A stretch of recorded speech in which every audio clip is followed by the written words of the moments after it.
Come on, we're smarter than this. Let's put down the phones and focus on the roads. Drive safe, everybody.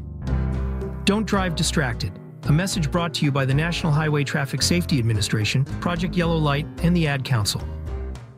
Hey, I'm Mike Slater. My dad passed away at the age of 63. It's out of nowhere. Had a stroke. Super hard, obviously, for the whole family, but my dad had life insurance. This is why I have life insurance for my family, for my wife and 4 kids. And the best place to get life insurance is ethos.com because you can do it in 10 minutes. And there's no medical exam and no blood test, just a few health questions. Get life insurance in 10 minutes so your family is protected. Ethos, E-T-H-O-S, ethos.com/life.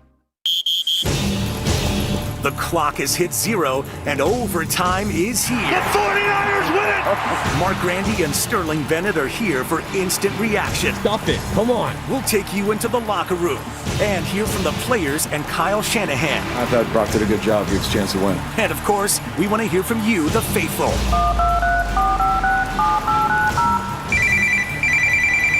Overtime starts now. Yes, it does. Welcome into Overtime here on 95.7 The Game. Mark Randy with you. Sterling Bennett here as always. The game hasn't quite ended officially just yet. I know that open says the clock has hit 0. There's still 1:21 left. The Giants just scored a touchdown to make it a 10-point game, but still a 2-possession game. It would take an onside kick, and score for anything crazy to happen. So I feel comfortable saying this game is over. Sterling, welcome into Overtime here on 95.7 The Game. This was a much-needed Niner win, and for the first time all season, Sterling, they scored 34 points. Mac Jones, Christian McCaffrey, Brian Robinson, Juwan Jennings, hell of a day for the Niners offense. The defense was largely the reason they were winning this game through 3 quarters. The Giants offense got going in the 4th, but so did the Niners. 34 points for the Niners offense. Much needed win after last week's disaster in Houston. Sterling, good afternoon. How are you? Well, I can tell you this, Mark. It's amazing what can happen when you run the football well and your defense can tackle, right? Yep.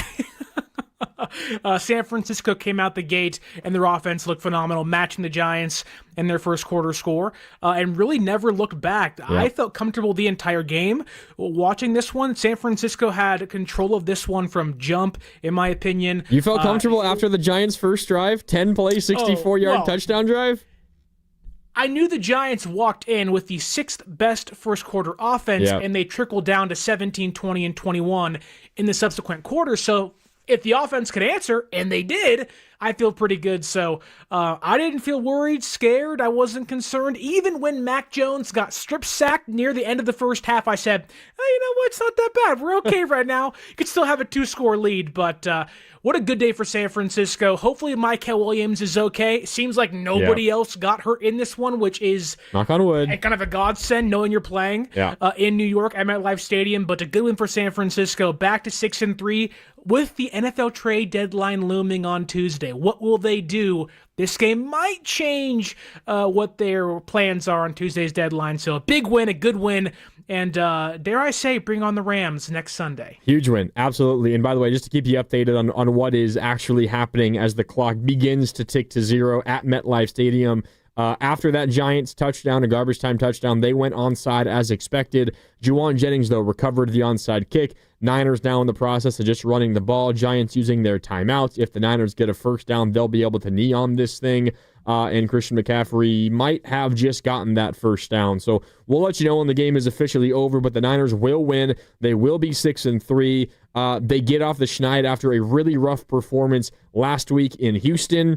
And they're 6-3 through 9 games. And injuries or no injuries, if you told me Niners were 6-3 through 9 games this year, I would have taken it 100% of the time. So this is nothing to scoff at. This is a hell of a nice win. Now, are the Giants a good football team? No, especially not this iteration, down literally all of their starters in the secondary. Oddly enough, it wasn't really the passing game that was the reason the Niners won this game. It was the run game. Giants do have a really good defensive front, but more so against the pass than against the run. Impressive, though, nonetheless. And right off the jump, Sterling, I was pleased with Kyle Shanahan's decision-making. So we talked about that first drive by the Giants. They go right down the field, 10 plays, 64 yards, And by the way, McCaffrey was ruled short, 3rd and 1. They just picked it up. That's the first down. The clock will run. This game is officially over now. Just a matter of time. Just a matter of time. It's going to take one knee, and this ball game will be over. The Giants went right down the field to begin the game. 10 plays, 64 yards in about 4 minutes. They take a 7-0 lead. Then the Niners quickly face a 4th and 1. A 4th and 1, and they're at their own 41-yard line. So you're not across midfield. You are in dangerous territory where if you turn the ball over, the opponents are immediately in scoring range, and you decide to go for it, which I was pleading for. You know how I feel on 4th downs. I am ultra aggressive always. And Kyle Shanahan tends to be the other extreme. So I was worried he was going to punt. He originally sent the punt unit out there, then called timeout. And if you're going to call timeout, to think about it, you better decide to go for it, because if you punt it after calling a timeout, all you did was just waste a timeout that might prove valuable later on. So he called timeout, got the right play call in, which was a simple quarterback sneak. It worked. You get the first down. Then a handful of plays later, McCaffrey's in on a 5-yard touchdown catch, and you tie the game at 7, and you never look back. Sterling, I'm glad that Shanahan decided go for it on that 4th and short to begin the game in a dangerous situation, because if they don't go for it there, you punt the ball off, who knows what happens the rest of the game. That conversion and the subsequent touchdown drive, I think, really set the tone for the Niner offense today. When there was some sense of your offense did not pick up their end of the bargain against the Houston Texans. Yeah. They scored under 15 points. It was a bad game. You couldn't move the football. You ran the football 8 times with Christian McCaffrey. He touched the football 7 times in that first drive alone. So you can tell there was this, I don't want to call it desperation, but there certainly was this motivation to keep the offense on the field, keep your young defense rested. They weren't against Houston. They were today against the Giants, and a lot of that stems from Kyle going for it on 4th down, getting the conversion, then obviously scoring 7 points and making things even to keep the Giants somewhat on their heels at their home stadium without their 2 top offensive weapons. Like, that first drive could have changed a lot had the Giants stopped them. They could have had momentum. They could have been up 14-0. Who knows? But this was, I think, an all-encompassing win by San Francisco. The defense could tackle. They were really good throughout almost the entire game besides the 4th quarter, but that's more of kind of garbage time. The offense didn't miss a beat. How many explosive plays did we see against this banged-up Giants secondary? I love that. 39 yards to Christian McCaffrey, 20 yards to Bourne, 20 yards to Jennings. This Niners offense has not looked this good all year. Granted, against the bad Giants defense, but 34 points, I didn't expect that. And you hope you can get healthier week 10. This is a good win by San Francisco and a must-win game for them. So good bounce back, erase the Houston Texans game. Get to come back to San Francisco and be celebrating a victory is a big thing for the Niners this late in the season right now. Yeah, absolutely. The final score is officially 34-24 Niners over the Giants. Niners now 6-3 after 9 weeks. You want to weigh in? Give us a call. Let us know what you thought. Niners set a season high in points. The defense was very good through 3 quarters. Giants scored a couple of touchdowns in the 4th quarter. The game wasn't completely over. Their first touchdown it was for the second, so I think a little misleading in 24 points. Allowed the defense was largely very good in this game against the Giants offense. Down Cam Scadaboo and down Malik Neighbors is not one of the better units in football, but still a good performance through 3 quarters for this Niner defense, and then the offense as good as we've seen them be all year. If you want to weigh in, give us a call, 888-957-9570. Plus, I want to remind you, you're listening to 95.7 The Game, KGMZ FM and HD1 San Francisco, an Odyssey sports station, always live on the free Odyssey app, and now broadcasting from the Laughing Monk Studios. Sterling, you talked about explosive plays, and you brought up a bunch of them. 39 yards to McCaffrey, 20 yards to Jennings, 21 to Kendrick Bourne. Also, you had 21 yards to Sky Moore for his only catch of the game. Jordan Watkins had a 19-yard catch that could have been an interception that he ripped away from the defensive back, or maybe the defensive back was trying to rip away from him. Regardless, he got both his hands on that. A really nice catch by the rookie. And then on the ground, Brian Robinson had a really nice 4th quarter specifically. Yep. I mean, he just best game as a Niner. Absolutely. Big chunks almost every time he touched the ball. 5 carries for 53 yards, including an 18-yard touchdown run where he ran over a Giants defensive back. Previous play right before that, it was a simple, I think, just 10-yard carry up the middle, and he gained 5 yards after contact. He ran through a couple of Giants there. McCaffrey had some big runs. We're seeing far more often, Sterling, Not as much, of course, last week in Houston. That's a really unique situation. But we're seeing not the explosive, like game-breaking 50, 60-yard runs by McCaffrey, but you're seeing consistently 11, 12, 13, 14, 15-yard carries by this Niner offense. And that is why the Niners won this football game today, because they were consistently moving the chains on the ground. I mean, just look at what their last two drives were, Sterling. Their last two scoring drives. I want to make sure I get the numbers exactly right here. Their second to last scoring drive, it was the one that spanned the third and fourth quarters. It was a 9-play, 76-yard drive. The first play was a slant to Kendrick Bourne for 13 yards. The final 8 plays, which went for 63 yards, 8 straight runs. McCaffrey, McCaffrey,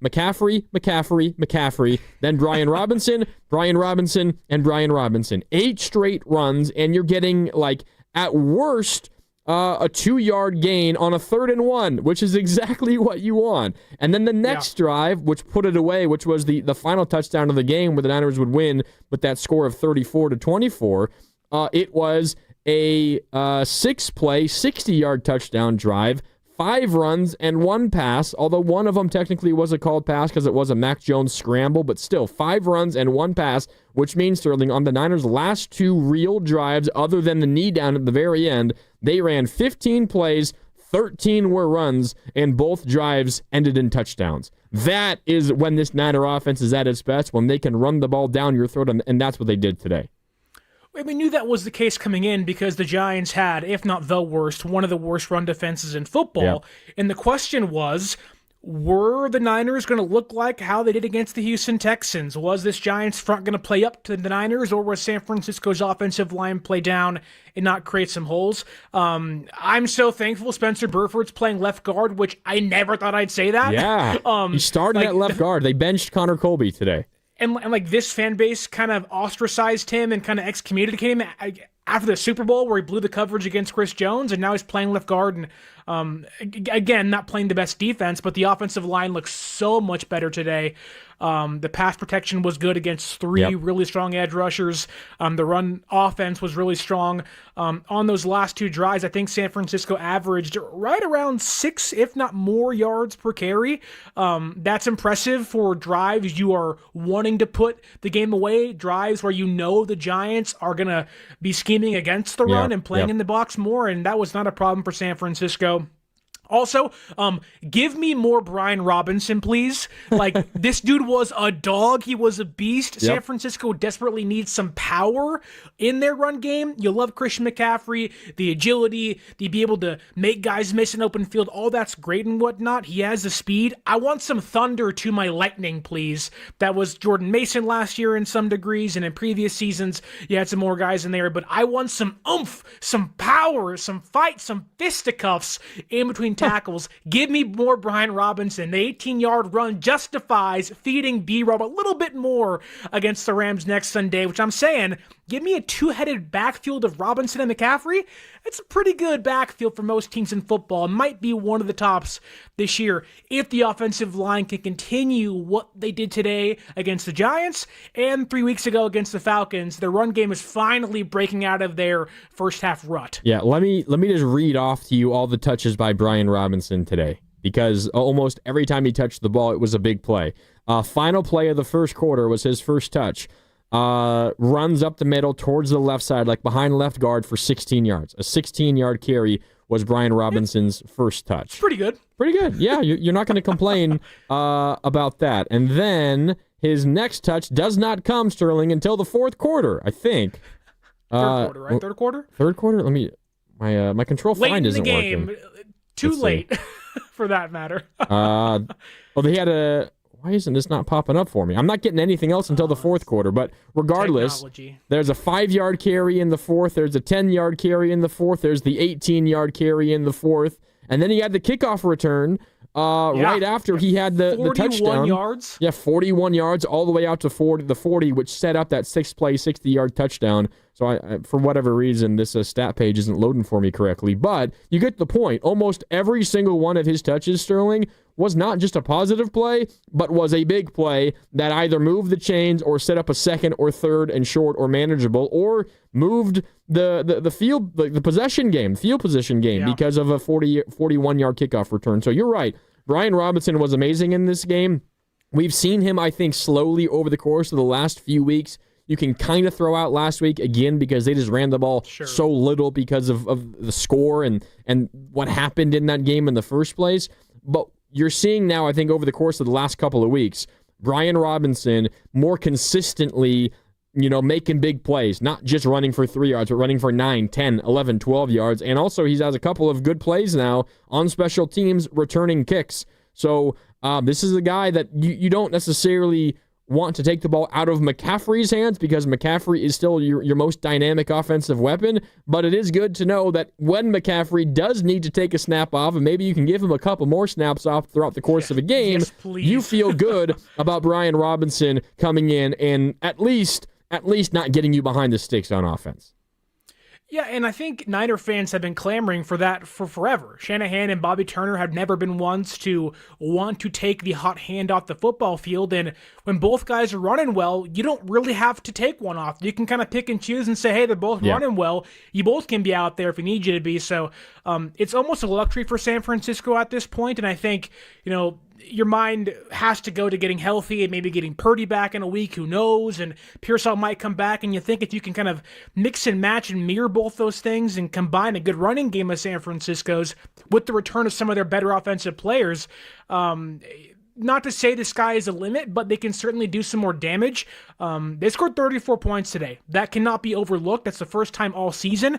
If the Giants are banged up on defense in their secondary, the passing game was good all day, and that shouldn't be expected every single week, but for how bad the Houston game was, to erase it, chalk it, and say whatever, it's in the trash, burn the film, move on, go to New York, a place that has been kind of a house of horrors for you in previous years because of the injuries, to hopefully avoid a serious one and get a win, and kind of like being a young team, now that San Francisco has so many injuries to their stars, you can get demoralized really quickly. To come out there with the fire early and have momentum and kind of lay some wood on the Giants' offense early outside of the first drive, it matters. I thought Salah's unit was so good today. They were so well coached. The coverage was awesome. So many clutch plays. The tackling was almost in a 180 of last Sunday against Houston. So all around good day, but the running game for San Francisco, if that can get going and stay going, we know what a Shanahan offense can do when they can run the ball successfully. They win a lot of football games, and the last 2 or 3 Sundays they've done that, and they've won those games for right reasons. Well, let me read this to you because this is kind of a crazy statistic. So we mentioned the very first drive of the game for the Giants, when they just went right down the field. They go 10 plays, 64 yards, 4 minutes, 10 seconds off the clock, get into the end zone on a Theo Johnson, that's the Giants' tight end, 15-yard touchdown catch and run. He stiff-armed Diamador Lenore, dragged a couple of other guys with him into the end zone. There was some big runs on that play, and then that big touchdown catch and run. From that moment on, Sterling, the rest of the first half, the Giants gained just 34 yards the rest of the first half. Overall, in the first half, the Niners outgained the New York Giants 190-98, and yards per play were 6.1 for the Niners to 3.6 for the Giants. That includes that first drive. But if you take that first drive out, 34 yards for the Giants the rest of the first half. 34 yards. Like, it was a bad first drive, as you mentioned, for whatever reason. Jackson Dart scores touchdowns on first drives of games, like every single one of his starts. I don't really understand why. It's strange. The scripted plays work in New York for whatever reason, but nothing else does. They really, really do. But after that, the Niners defense was nearly perfect the rest of the game. They didn't, have a big turnover force and all that, but like from midway through the first quarter all the way through the end of the third quarter, this Niner defense, the Giants could do nothing on them. And considering what the talent is, the personnel that's out there, Sterling, I just give all the credit in the world to Robert Saleh for having that group ready. Well, we saw what the Houston Texans did last Sunday, which, Stroud's a much better quarterback, more accomplished, more experienced than Dart is, but they got 2 rookie wide receivers, a coming into last Sunday, a terrible running game, and they made San Francisco's defense look like Swiss cheese. There was holes everywhere. Yeah.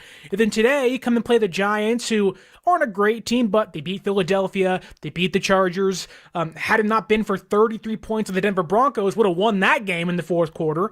So they played some good teams really tough, and the question was, how does San Francisco bounce back? How do they respond? And I think they responded almost as well as you possibly could have. Yep. The offense scores 34 points, maybe could have had more. Certainly a DPI call was not called by the refs in the end zone of Jawan Jennings.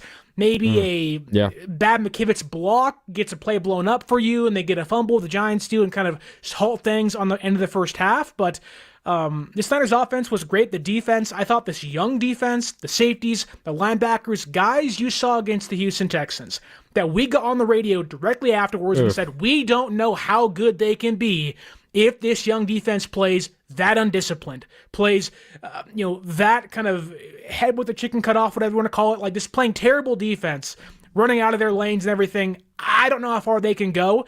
Today was the exact opposite. They were disciplined. The tackling form was so much better. They were getting off the field on third downs.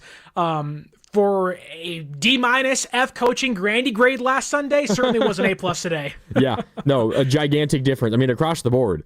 Across the board, it's going to be a major difference on Grandy's grades. I'll post those coming up a little later on today, and we'll talk about it on Tuesday with Willard and Dibbs in the afternoon. But, absolute, completely different from last week versus the Texans. And, Sterling, you and I were talking last week about, just what the expectations are for this young group. And it's one thing to be like, all right, well, Bosa's out, Fred Warner's out, you're relying on young players in your secondary, and those are your starters. Those aren't even injuries. You're relying on those young guys that maybe you don't feel a ton of confidence in. It's one thing to just get beat because your guys simply aren't good enough, which, you can understand that. You're going to run into offenses that are just... they got too much firepower. Maybe this happens with the Rams next week. Although last time the Niners played the Rams, the defense held up pretty good. Now, you still had Fred Warner at that point, which makes a big difference. But, there's a reality where the Niners really struggle versus the Rams. And I, as a fan of the Niners, Sterling, I'm okay with that if it's just simply their guys are better than our guys. But if it looks like the way Houston looked, where it's terrible missed tackles, it feels like wrong decisions, schematic question marks that make no sense to me, that is unacceptable. And what today was, where even if you have a young guy makes a mistake, even if you're like, man, I'm not sure Jair Brown's a starting level safety in the NFL, and I know you probably feel that way. Probably not. He had a great play in the end zone in garbage time where he broke up a touchdown to Darius Slayton, but beyond that, he was kind of rough today. But that to me is less of a, well, it's just like a boneheaded decision, mistake thing, and more just of he might not be that kind of guy. Today, at least, Sterling, it was, all right, these guys generally are playing smart. They're making the right decisions. They're in the right spots. Now, are they going to make a tackle in open space? We'll see. These guys are young and unproven. But as a fan, I can be so much more content with a performance that is, all right, solid decision-making in the right spot as opposed to just looking entirely confused out there. Like last week, that was not the case at all today. Well, you're right, because the mistakes last Sunday against Houston, while not all of them, a lot of them felt fixable. Yeah, exactly. Okay, you can break down your legs, you can chop, you can use your body to tackle somebody, you're playing over aggressive, you're going for the big hit, and there was some of that today too. Jair Brown, this tackling air on Devin Singletary on a 14-yard run of I don't know what that was, but okay, we'll take it, I guess. Did you see Jair Brown on the Jackson Dart touchdown run in the fourth quarter? Sliding in 5 yards towards the middle linebacker, not touching anybody. I don't know if he's the guy that's spying Jackson Dart on that touchdown run. You got to set the edge, though, man. It was, the 6-yard touchdown run, and Jair Brown's playing safety, but on that play, he's creeps down because you're at the 6-yard line. The field gets very compressed. He's basically playing linebacker depth, and at the snap, it's very clear because it's not a draw, it's not anything. It's a designed quarterback sweep to the right where Singletary is the lead blocker, and Dart takes the snap, immediately begins running right. Not like at a dead sprint, but immediately begins running right, and it's very clear it's a quarterback sweep. And Jair Brown, I don't know what the hell he's looking at, Sterling, because he's lined up in the middle of the field. In fact, he's on the left side of the field where the play is going to. and he just starts drifting to the right, away from where Jackson Dart is running. And it's not until he takes the controller died. It's not until he takes 5 steps right that he realizes Dart has the ball and is running the other way.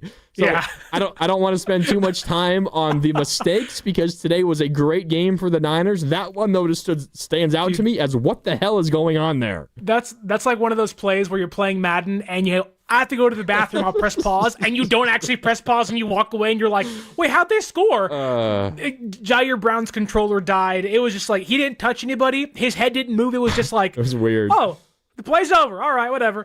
It thankfully didn't hurt San Francisco. They still won the game by 10 points, and at that point in time, it wasn't that much of a concern. Yeah. But I do like that the mistakes they made last Sunday, they got coached up. It was almost like they came into Houston so amped up. Oh, we're playing the Houston Texans. It's DeMeco Ryans, Shanahan.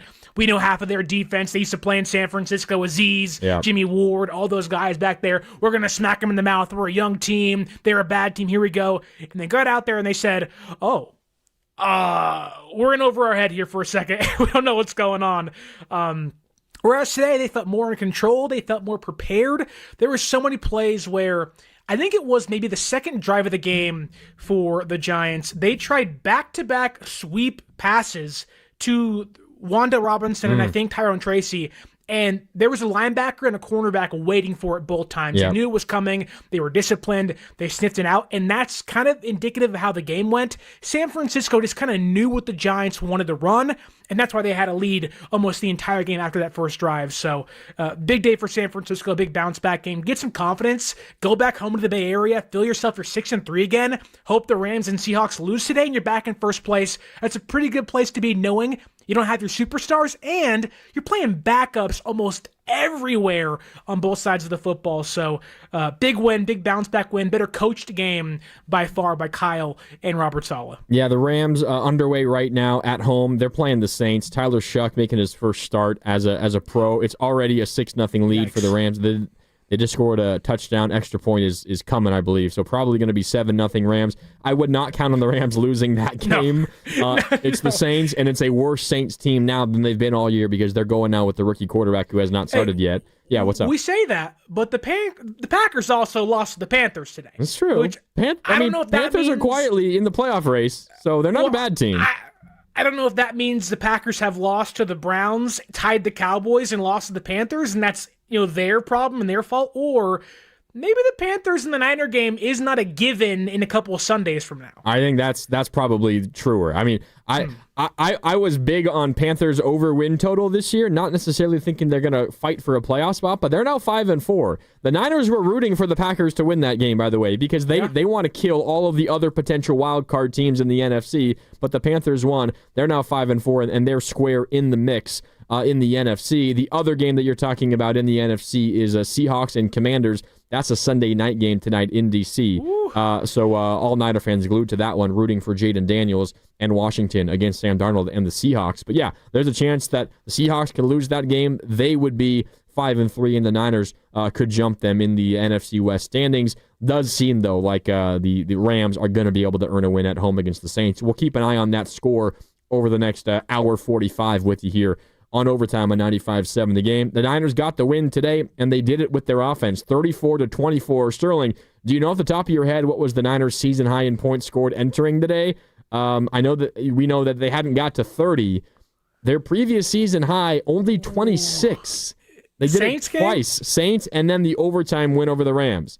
That's kind of cheating because you took overtime to get to the 26 mark. 5 quarters to get there. 26 points was their season high. They had not scored 4 touchdowns in a game this season. They had a McCaffrey rushing touchdown, a Juwan Jennings receiving touchdown, a Brian Robinson rushing touchdown, and a McCaffrey rushing touchdown.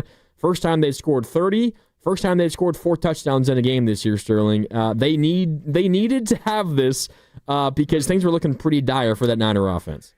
Well, things that might be looking dire for the San Francisco defense now after Kyle Shanahan's post-game press conference, because we have somewhat of an update on edge rusher Mykel Williams, who dropped down to the ground late in the fourth quarter holding his knee, limped off, went to the medical tent, and came out.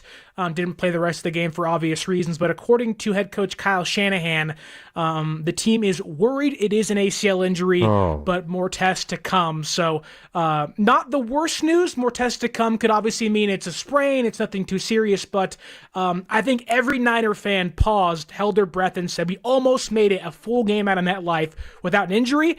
And then we all said, he's up. It's going to be great. But Nick Bosa, same thing happened to him early in the season, walked off the field, walked to the tent, and then walked away, never to be seen again with an ACL injury, which hoping Mykel can stay healthy, but a big concern now for San Francisco. Already down Mykel, Huff, and Nick Bosa. So a win, but bittersweet so far for the Niners. I saw this come through on the YouTube chat, and you can join in on the conversation on YouTube, youtube.com/957 The Game. Everything we do on YouTube, powered by First NorCal Credit Union. I see the chat coming through. Shout out Chicago, Jason, James, Skills, Muhammad. Who else? There's a handful of others that are in here. No. Rick, the Earl, and Kane, and I see all you guys. Keep them coming. There was a chat earlier. I can't remember exactly who said it. If it was you, let me know, and I'll give you the proper credit. But before you shared that information about Mykel Williams, someone asked, why the hell was he in there? That was the Niners were up 34-17 after the McCaffrey 3-yard touchdown run, puts them up 17 with 4 minutes left, and Mykel Williams hurts himself early on that Giants drive. Part of me thinks your prized first-round pick maybe you shouldn't be playing him at that point, but also Sterling, my mind goes to, well, if he's not playing, who the hell is? Because you don't have that many bodies. You only have 3 edge rushers. Hindsight's 2020. You don't have anybody. Hindsight's 2020, so it's easy to say that, but I mean, yeah, I don't know. Every rep is valuable as well for Mykel Williams. I don't know. That just seems like unfortunate and bad luck.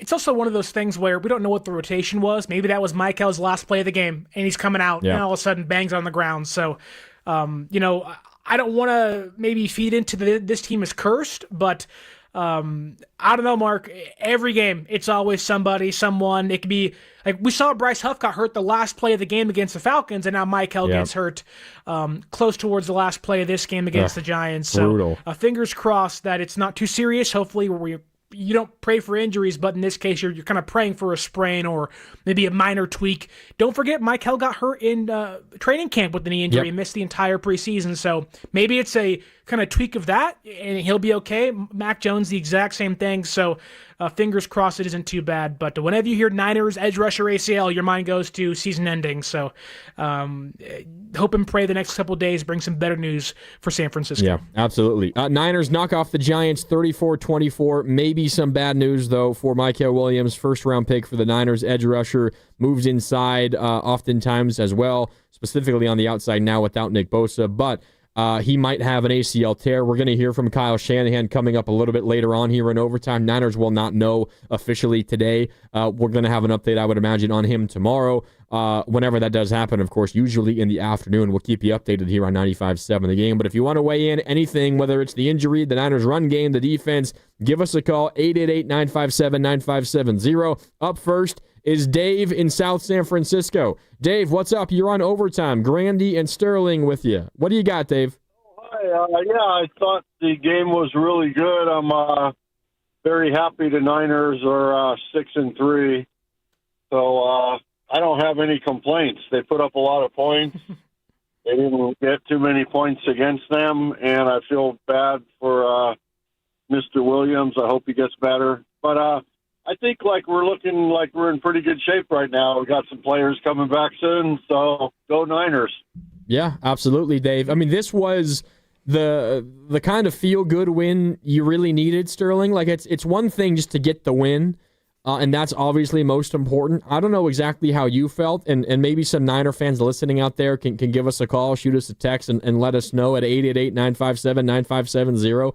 As a Niner fan that's just been beaten up week after week after week with injuries, Sterling, and then you pair that, on top of the injuries, you pair what was that terrible performance last week, like, you just needed something to be happy about. Like, I knew that this was a hugely important game. Like, you lose this game and the playoffs, like, seem kind of honestly difficult to think about being realistic. Like this, you could be 5-5 after next Sunday against the Rams. Absolutely. That's how dire this win was. This is a huge swing game. Now you're 6-3. Odds that you as a 6-3 team make the playoffs is exponentially higher than if you were 5-4 with the Rams coming up next week. So I know this was a huge game, but just being beat down week after week after week by injuries, and then that result last week, I've kind of lost that passion and that drive to get excited for every Niner game. But what they came out there and did today kind of like reinvigorated that for me. Now, this Micah Williams injury really sucks, and you hope it's not a season-ending thing. If it is, I don't know what the hell they're going to do at edge rusher. They already made a trade. They already claimed somebody else. Like, they're going to have to do more of that. And Cleveland Ferrell, by the way, who they just added, had a sack in this game. It was a big play. Hammered Jackson Dart. But just the feel-good vibes was needed, because if I'm feeling it on the outside, Sterling, I guarantee you all of them in the locker room were feeling down a little bit, and today kind of wipes all that away. Well, it certainly felt like the season was kind of slipping out of your hands, right? You now fall to third place after last Sunday's loss. You're seventh place in the NFC wildcard picture. Yeah. You can still be fine. There's plenty of games to go, but your defense is banged up. Your offense still isn't fully healthy, and you start to wonder, you're playing some tough teams, the Rams, the Seahawks, the Cardinals, again, who aren't good, but it's the NFC West opponent. The Panthers are better than I think we thought they'd be to begin the season. The Colts are having a phenomenal season, and things aren't going to get easier for you.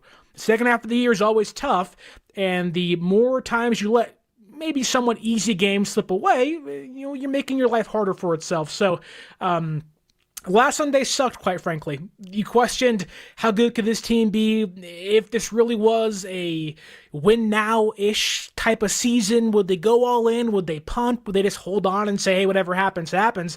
But after today, I think San Francisco and has kind of put themselves in the spot to not only buy something at the deadline, they may have to now because Michael's out for who knows how long, hopefully not too long though, but I think they have done enough to afford themselves to buy somebody at the deadline, make a trade, get Purdy back, get Pearsall back, hopefully get Bryce Huff back against the Rams, and there is at least a clearer vision as to how far this team can go, where after last Sunday it was, I don't know if they can go anywhere at all for how bad they played. So the picture's getting clearer. Now, how much, I don't know, but it certainly is getting somewhat clearer as the weeks go by. Yeah, absolutely. And if you're just like, ho-hum, this was the Giants, you should win this game, I just plead with you to look at some of the other scores from around the NFL today. The Lions lost to the Vikings. The Packers lost to the Panthers. Denver should have lost to Houston. The Patriots should have lost to Atlanta. Indiana got dominated by Pittsburgh, and Tennessee gave the Chargers a real good scare. And now Cincinnati has scored like 15 points in 2 minutes. They're going to beat the Bears most likely. This was a wild week. Yeah, did you not see what just happened at the end of that Bengals game? I just did. They scored 2 touchdowns in the span of like 50 seconds. And I guess there's still like a minute left. The Bears could easily kick a game-winning field goal here and win this game still. But, man, wildness going on all around the NFL. Niners took care of business. They got the win. Does not matter the opponent. They're now 6-3, and their playoff hopes take a big, big jump with the win today. Okay, we got to take a break. When we come back, more of your calls and your texts and your thoughts on the YouTube chat, 888-957-9570, plus Kyle Shanahan's post-game presser, all that when we come back. It's overtime. Grandy and Sterling with you. Niners victorious in the Meadowlands. Back with more after this on 95.7 The Game. Comcast Business can help turn your small business into a connected, secure, modern business. It's how restaurants become reliably up and running neighborhood favorites. How healthcare offices become the data-protecting caregivers that we all depend on. And how wealth management firms become cyber-securing guardians of your information. With reliable connectivity, enhanced cybersecurity, and Wi-Fi backup, your business can stay connected and get threat-ready with Comcast Business. Powering possibilities. Now through November 16th. New Comcast Business customers can get started with 150 megabit internet plus security for $59.99 a month for 12 months with a 2-year agreement. Plus, ask how to get a $500 prepaid card on a qualifying gig package. Call today. Restrictions apply. Requires enrollment in paperless billing and auto pay with bank account. Early termination fee applies. Equipment, taxes, and fees extra.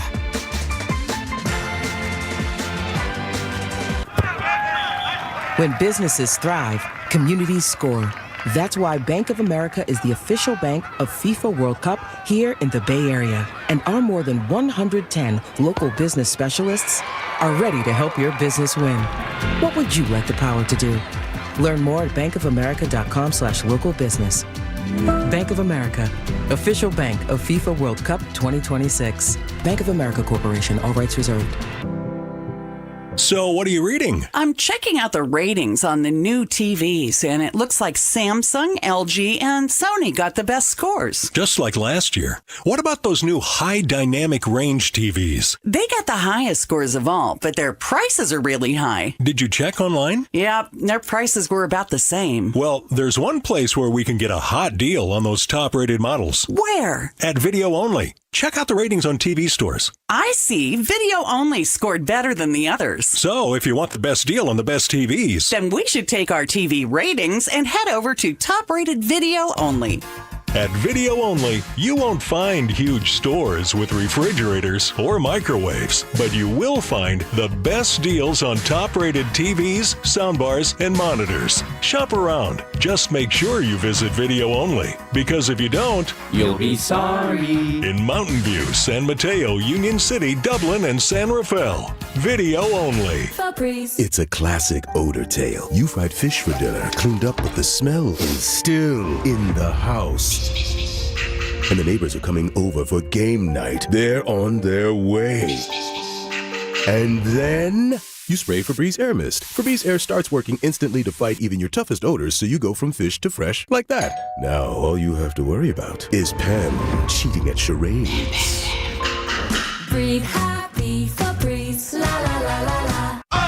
Oh, let's go! You're still glowing, flirting, grooving. You still got it. But your immune system weakens as you age, making it harder to fight flu, pneumococcal pneumonia, RSV, and COVID-19. Vaccines are a key part of any health routine and help strengthen your immune response. Ask your doctor or pharmacist which vaccines you need. Schedule in minutes at vaxassist.com. Sponsored by Pfizer. I spent 14 years in foster care, mostly in group homes. I slept in a lot of different rooms, but none of them really felt like mine. There are more than 100,000 children in foster care waiting to be adopted. The Dave Thomas Foundation for Adoption is working to help find them a permanent home. Now I have my own room, a place that's mine, and a family who loves and supports me. If you have room in your home or your heart, see how you can help at davethomasfoundation.org. Join Spadoni, Shasky, Steiny, Guru, Willard, and Dibbs for the Blue and Gold Summit live at Jackson Pleasant Hill Thursday, November 6th. Willard and Dibbs from 2 to 4, the Summit 4 to 6. Talk hoops, grab a drink, and enjoy happy hour specials only at Jackson Pleasant Hill on November 6th. Don't miss it. It's being called the Golden Bonanza Sweepstakes. Thanks to our friends at Mako, the DP Show, proud to be a part of this, giving listeners a chance to join us in San Francisco for Super Week. That's right, a trip for two, including round-trip coach airfare, 3 nights, hotel stay, ground transportation, and VIP access to see us do our show. If that's not enough, Mako also giving away 5 free paint jobs and 10 Mako and DP Show swag bags as runner-up prizes. It's really simple to enter. You go to danpatrick.com. The best news, you can enter daily for a chance to win. You can also receive a 25% off coupon to use at any Mako shop. Visit any Mako location now for a free estimate and redeem the coupon. Terms and conditions apply. Remember, go to danpatrick.com for official rules. No purchase necessary. Void in Alaska, Hawaii, and where prohibited. Open to contiguous U.S. D.C. residents 18 or over. Ends 11/23/25. Hi, I'm John Ray, your friend and jeweler at Shane Company. Getting engaged? So friends in the Bay, listen up. Shane Company engagement rings are protected with our all-inclusive free lifetime warranty. We stand behind the same quality we've offered since 1929. Our rings are crafted to last. It's why our warranty is the only one that protects your center stone. We also cover repairs, resizings, cleanings, and so much more. That's money you keep for you and your family, because a friend always has your back. Shane Company, your friend and jeweler.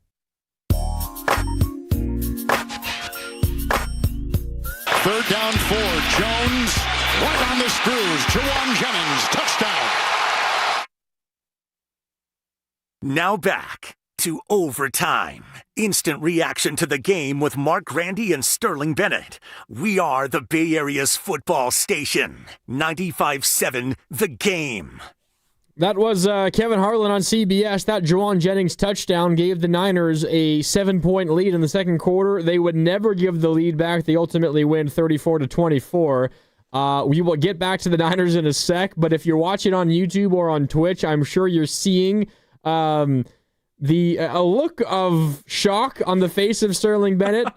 Sterling, I imagine you just saw what happened in the tail end of that Bengals-Bears game we were talking about. Is that what you're reacting to? 58-yard walk-off touchdown as time expires. No, the not Bengals quite a walk-off. bungled it. Not quite a walk-off. There's still 17 seconds. Hey, Joe Flacco, you never know the way the game's going, but the Bengals may have bungled it in the last second. Okay, so it was 41-27 Bears with 5 minutes left. They scored that touchdown to go up by 14 points with 4 minutes and 53 seconds left. The Bengals eventually get into the end zone with 1:43 left. They go for 2 to cut it to a 6-point game. They get it, and then they get the ball back after a stop, and they go right down the field again, score again to take a lead, 42-41, with 54 seconds left. And then Colston Loveland, the rookie tight end out of Michigan, from Caleb Williams, 58-yard touchdown. If you're the Bears, you're screaming at him, go down, go down, go down at the 5-yard line and kick a chip-in field goal. As time expires, he scores. Now the Bengals have one more chance. We'll let you know how that one ends officially. Not that it. I guess the Bears' record impacts the Niners. If they win, they're now 5-3, and they're in the middle of a playoff spot, a wild card spot in the NFC. Yeah, go ahead.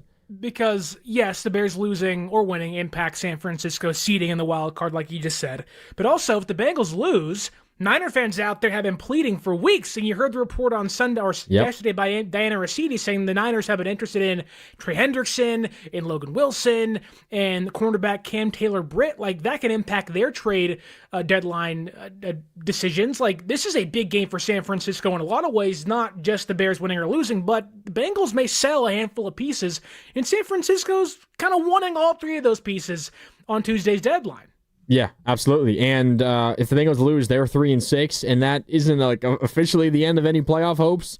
But considering that you're dealing with one of the worst defenses in all of football, it feels like it's going to be pretty tough. And if they were to lose this game, that's back-to-back heartbreak losses. They allowed Justin Fields to walk off on them last week in Cincinnati, and they're going to lose this game as well, as Joe Flacco just throws a Hail Mary interception. So that game is officially over. Bears win. The Bears are now 5-3.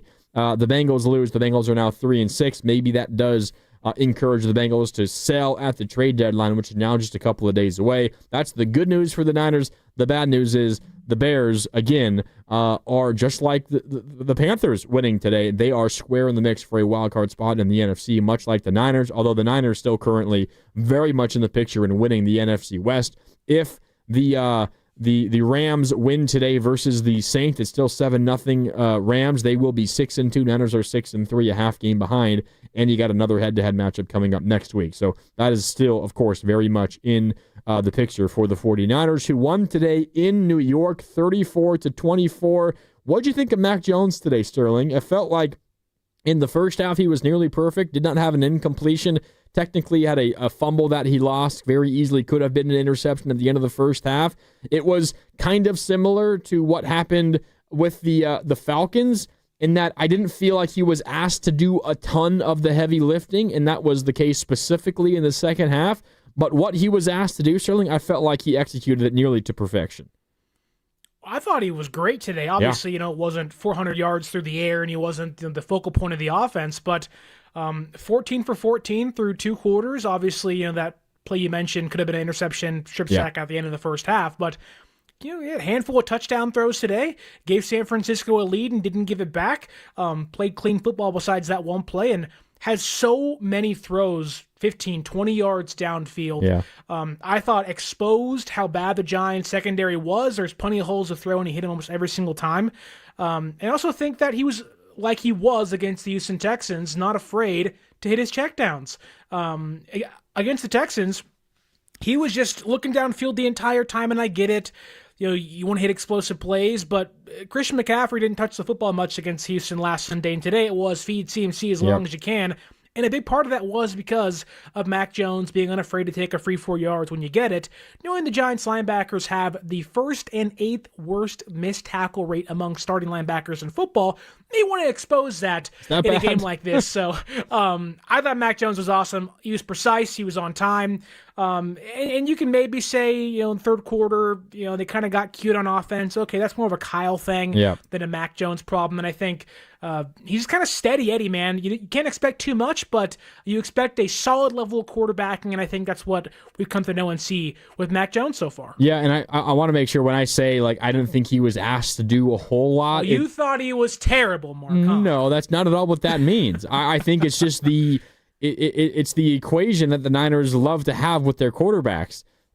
This is this kind of felt like that classic Niner win. And specifically in the second half, that's when the run game really got going. But the run game was still pretty good in the first half as well. But the run game definitely iced the game for the Niners in the fourth quarter.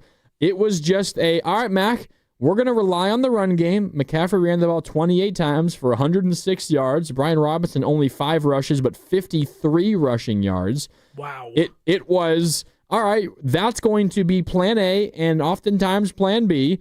But Mac, when we're going to switch it up and maybe we throw on a 2nd and short, or maybe on a 1st and 10 we run some play action, or if it's 3rd and 7 we need a first down, Mac, this is your time to convert. And the Niners were 6 of 11 on 3rd downs today. This felt like a classic Niner scheme and a Niner formula to get a victory, which was run until you can't and then convert big 3rd downs through the air. And that's what I felt Mac Jones did today. It's not because he was terrible that he wasn't asked to do a ton and be the reason why the Niners won this football game, although he still was really good. 19 for 24, 235 and 2 touchdowns. This just felt like the classic Kyle Shanahan offensive game plan where it's run game's working, Mac or whoever's at quarterback, we're just going to ask you to do a few things here and there. And to Mac's credit, what he was asked to do, I think he did it just about perfectly. So that's not a knock on Mac at all. It kind of is reminiscent of, at times, Brock in his near MVP season a couple of years ago. Maybe even more accurately, Brock's rookie year when he stepped in for Garoppolo. And then years before that with Garoppolo. It's the quarterback isn't going to throw for 404 touchdowns, but he's also not going to throw an interception, and he's going to, make a couple of big plays to help you win football games. That's kind of what it felt like. It felt like a classic Niner offensive game today. Yeah, it felt very nostalgic for, I think, Niner fans who have been here for the run they had under Kyle Shanahan. Almost every time they've been a top dog in the NFC, which they might be this year. Who knows? The injuries certainly may help hold them back, but this game felt like the 30 other Niner wins we've seen prior of oh, wow, the quarterback, and it's why the media criticizes them so much, is because the quarterback in games like this, although it matters, may not be the most important factor in the victory, which I'm not going to lie, the way the year has gone, I don't hate that. Yeah, absolutely. I don't mind the backup quarterback not being the biggest factor in the win, but certainly helping you get there. Really, if you're complaining or you're saying, Mac didn't do enough or Mac wasn't great, he wasn't a superstar, I'd rather win the game knowing how injured you are and get back on track, which I think Mac has done a great job of this season. I know so much has been made of, Purdy's injury and will they get back, and some fans maybe been kind of turning on Brock and saying he wasn't worth the money. And, I think Mac has done a great job riding the ship. He's 5-2 this season, done a great job as the backup. And I think, people have maybe tossed out there trading Mac Jones once Purdy gets back, if he does get back against the Rams, and maybe getting something else for him. But I think Mac Jones is going to ride out that contract through next season because he is so valuable to this team right now.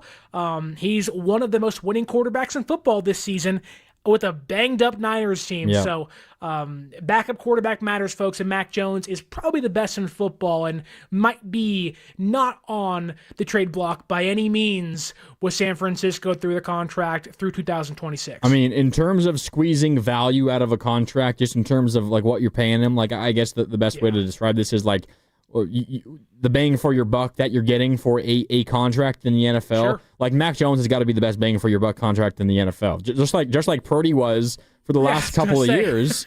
The others up there, I mean, it's rookie deals, guys that are amazing, still on their first 3 or 4 years in the NFL. And then it's like these amazing all-pro quarterbacks that have signed like 3 or 4 years ago, and as a result are now looking underpaid. Like Mahomes is on that list because Mahomes signed a gigantic deal so many years ago, and now he's underpaid just because the market has continued to jump. But Mac Jones, obviously to a lesser degree because he's making so much less, is absolutely on that list. Like, what did you expect to get out of Mac Jones when you signed him this offseason? You prayed, you never found out. Like, legitimately, you hoped he never took a snap for you, other than maybe, final game of the regular season when you have a playoff 18. Spot wrapped up. Like, that's what, like Sam Darnold from a couple of years ago, that's what you had hoped for. And you've gotten 5 wins out of him. 5 wins! Like, that is absolutely amazing. There's no other backup quarterback in the NFL who's even been close to something like that.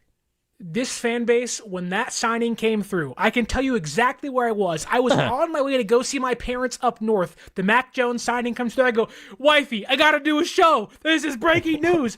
All the comments, the fan base was like, I can't believe they got Mac Jones. This is a terrible signing. What were they thinking? Mac Jones, the guy that was a failure with the Patriots and was Trevor Lawrence's backup next year? This is the guy you want behind Brock Purdy? What a waste of money. What a waste of funds. Could have had an offensive lineman. Could have had an edge rusher. Now we're all sitting back like, oh, this is the best signing of the offseason. He saved San Francisco after Purdy went down. And I think most Niner fans have quickly changed their tune from 2021 draftable Mac Jones in round number 1 to now 2025 season-saving Mac Jones.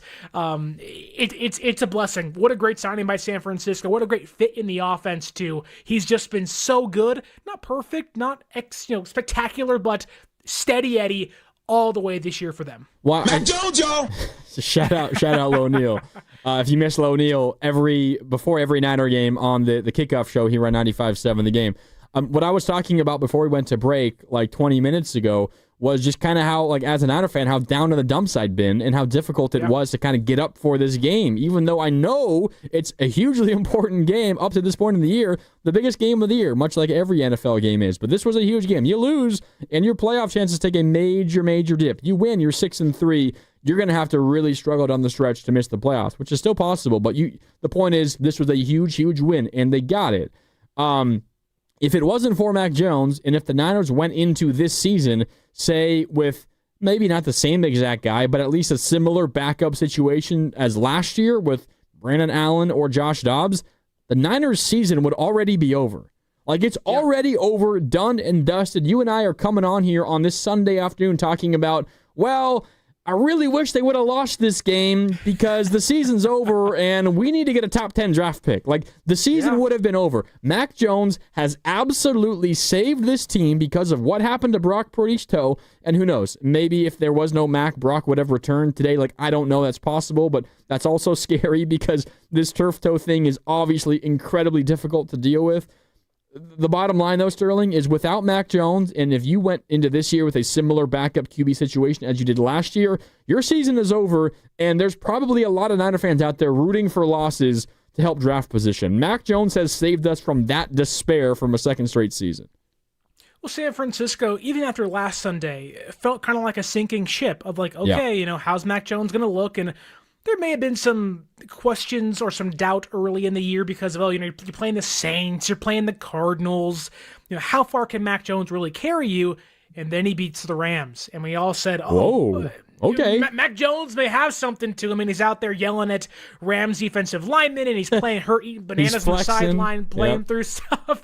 And I think we have learned that Mac Jones has some dog to him. Even today on the broadcast, a bloody nose, he's limping again. Like, we don't truly know how injured Mac Jones is. That dude gets beat up every game. My God. He's just a gamer, man. And I think we saw with Jimmy Garoppolo and even Brock Purdy when he took over in 2022 that NFL teams take on the life of their quarterbacks.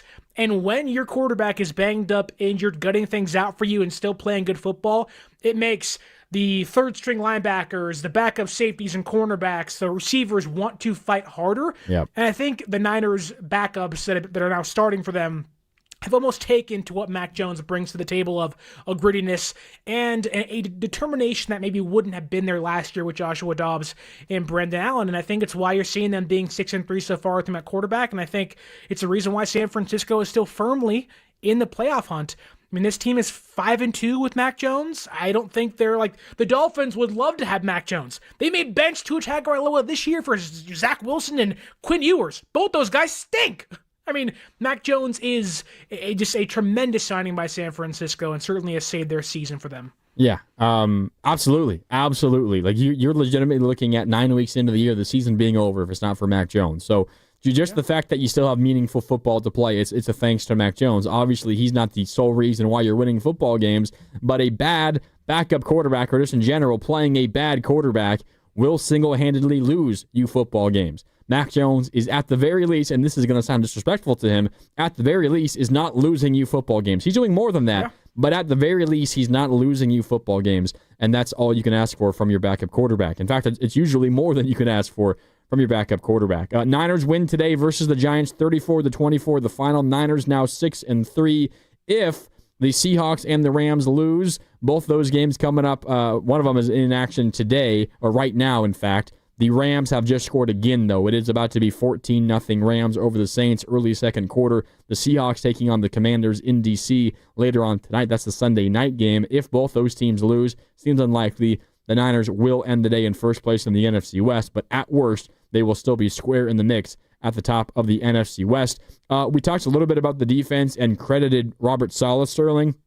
24 points allowed in this game, but 14 of those points came in the fourth quarter. The first touchdown in that fourth quarter for the Giants, the Jackson Dart touchdown run, it wasn't completely game over at that point. That made it a 10-point game with 8 minutes left. Still definitely a football game, but through 3 quarters, the Niners had only allowed 10 points. The yards were crazy in the Niners' favor. Take your foot off the gas pedal a little bit. It's frustrating, but I guess it's a little bit understandable. But I thought with Do you like that, though? Because there are plenty of fans, my dad included, they were like, why are we playing soft zone coverage? Go out there and step on their neck and smack them in the mouth end this game now. Where I'm like, you're up by 3 scores. Up by 17. There's still a lot of game left. I think at that point, you kind of play the same defense you have been playing. The worst thing you can do is give up like a 60, 70-yard touchdown, and they score in like 30 seconds, because then they still a lot of, like, at least if they're going to score, you got to make them earn it and make them take time off the clock, which is kind of what happened on that drive. But they went, 7 plays, 65 yards in about 4 minutes. You want that to be a little longer if you're going to give up 65 yards. So I was a little upset the way that the Niners defense came out and played there, but I can completely understand what happened on that last drive when you're just not allowing anything over the top and you're giving up chunks underneath. That, to me, makes a whole lot more sense. But overall, I'm not going to wipe off the fourth quarter entirely, but through 3 quarters, Sterling, the Niners defense was absolutely amazing. I thought Tatum Bethune had himself a really good day. Upton Stout made some really good plays. Renardo Green had a great pass breakup on a big third down in the second half. Malik Mustafa, a great tackle in space on third down versus, what was that, Tracy, or was that Singletary? One of the running backs. Singletary. There was a lot of really, really good plays by Niners youngsters defensively and in key moments in this game. You don't make those plays, the 10 points through 3 quarters might turn out to be 20 points through 3 quarters. That's how big of plays some of those were. I was really, really encouraged by what I saw from this Niner defense, Sterling. And again, 24 points allowed. It's not going to look great on the box score, but I think if you kind of like tackle this drive by drive by drive, the vast majority of drives, Niners defense looked absolutely amazing today.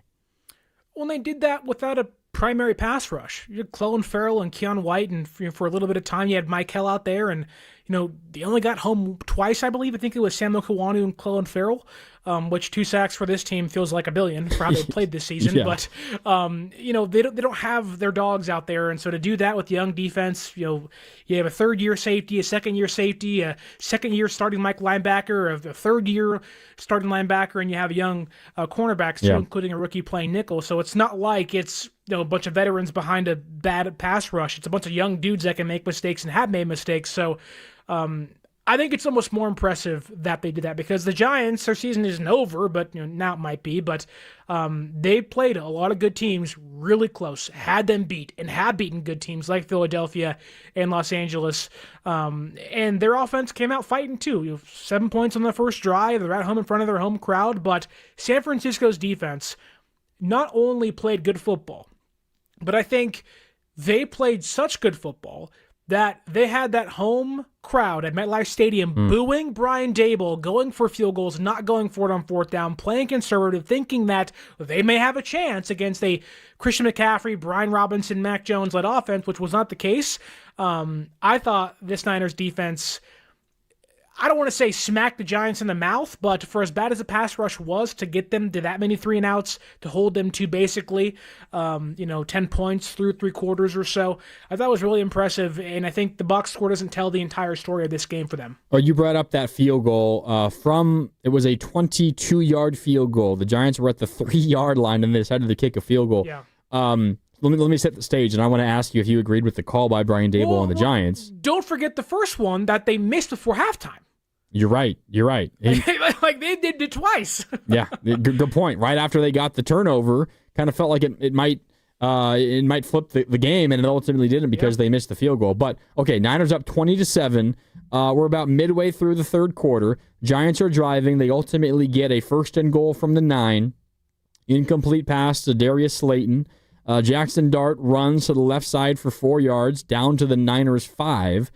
So then it's 3rd and goal from the 5. Quick short throw to the right to Devin Singletary. And this is the play we were talking about. It was Singletary. Catches it in the right flat. 1-on-1 with the safety, Malik Mustafa. And Mustafa makes a great tackle. Limits him to just 2 yards. Sets up a 4th and goal from the 3.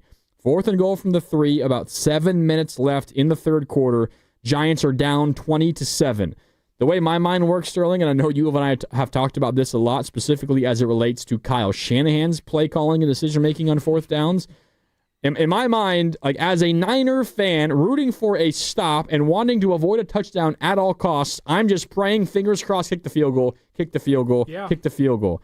I don't have faith that almost any defense in any spot can stop a team from gaining 3 yards. Like you gain 3 yards. That's what happens in the NFL on a lot of football plays. So if I'm the Giants, if I'm a Giants fan, I'm booing Brian Daboll just like the rest of MetLife Stadium in that situation. I can't understand why you're down 13 points. I know it's still early. It's mid-third quarter. A lot of football left. But a field goal to take it from a 2-score game to still a 2-score game in that spot when you need just 3 yards, I don't get it. Niners felt like they got let off the hook by that decision by the Giants right there.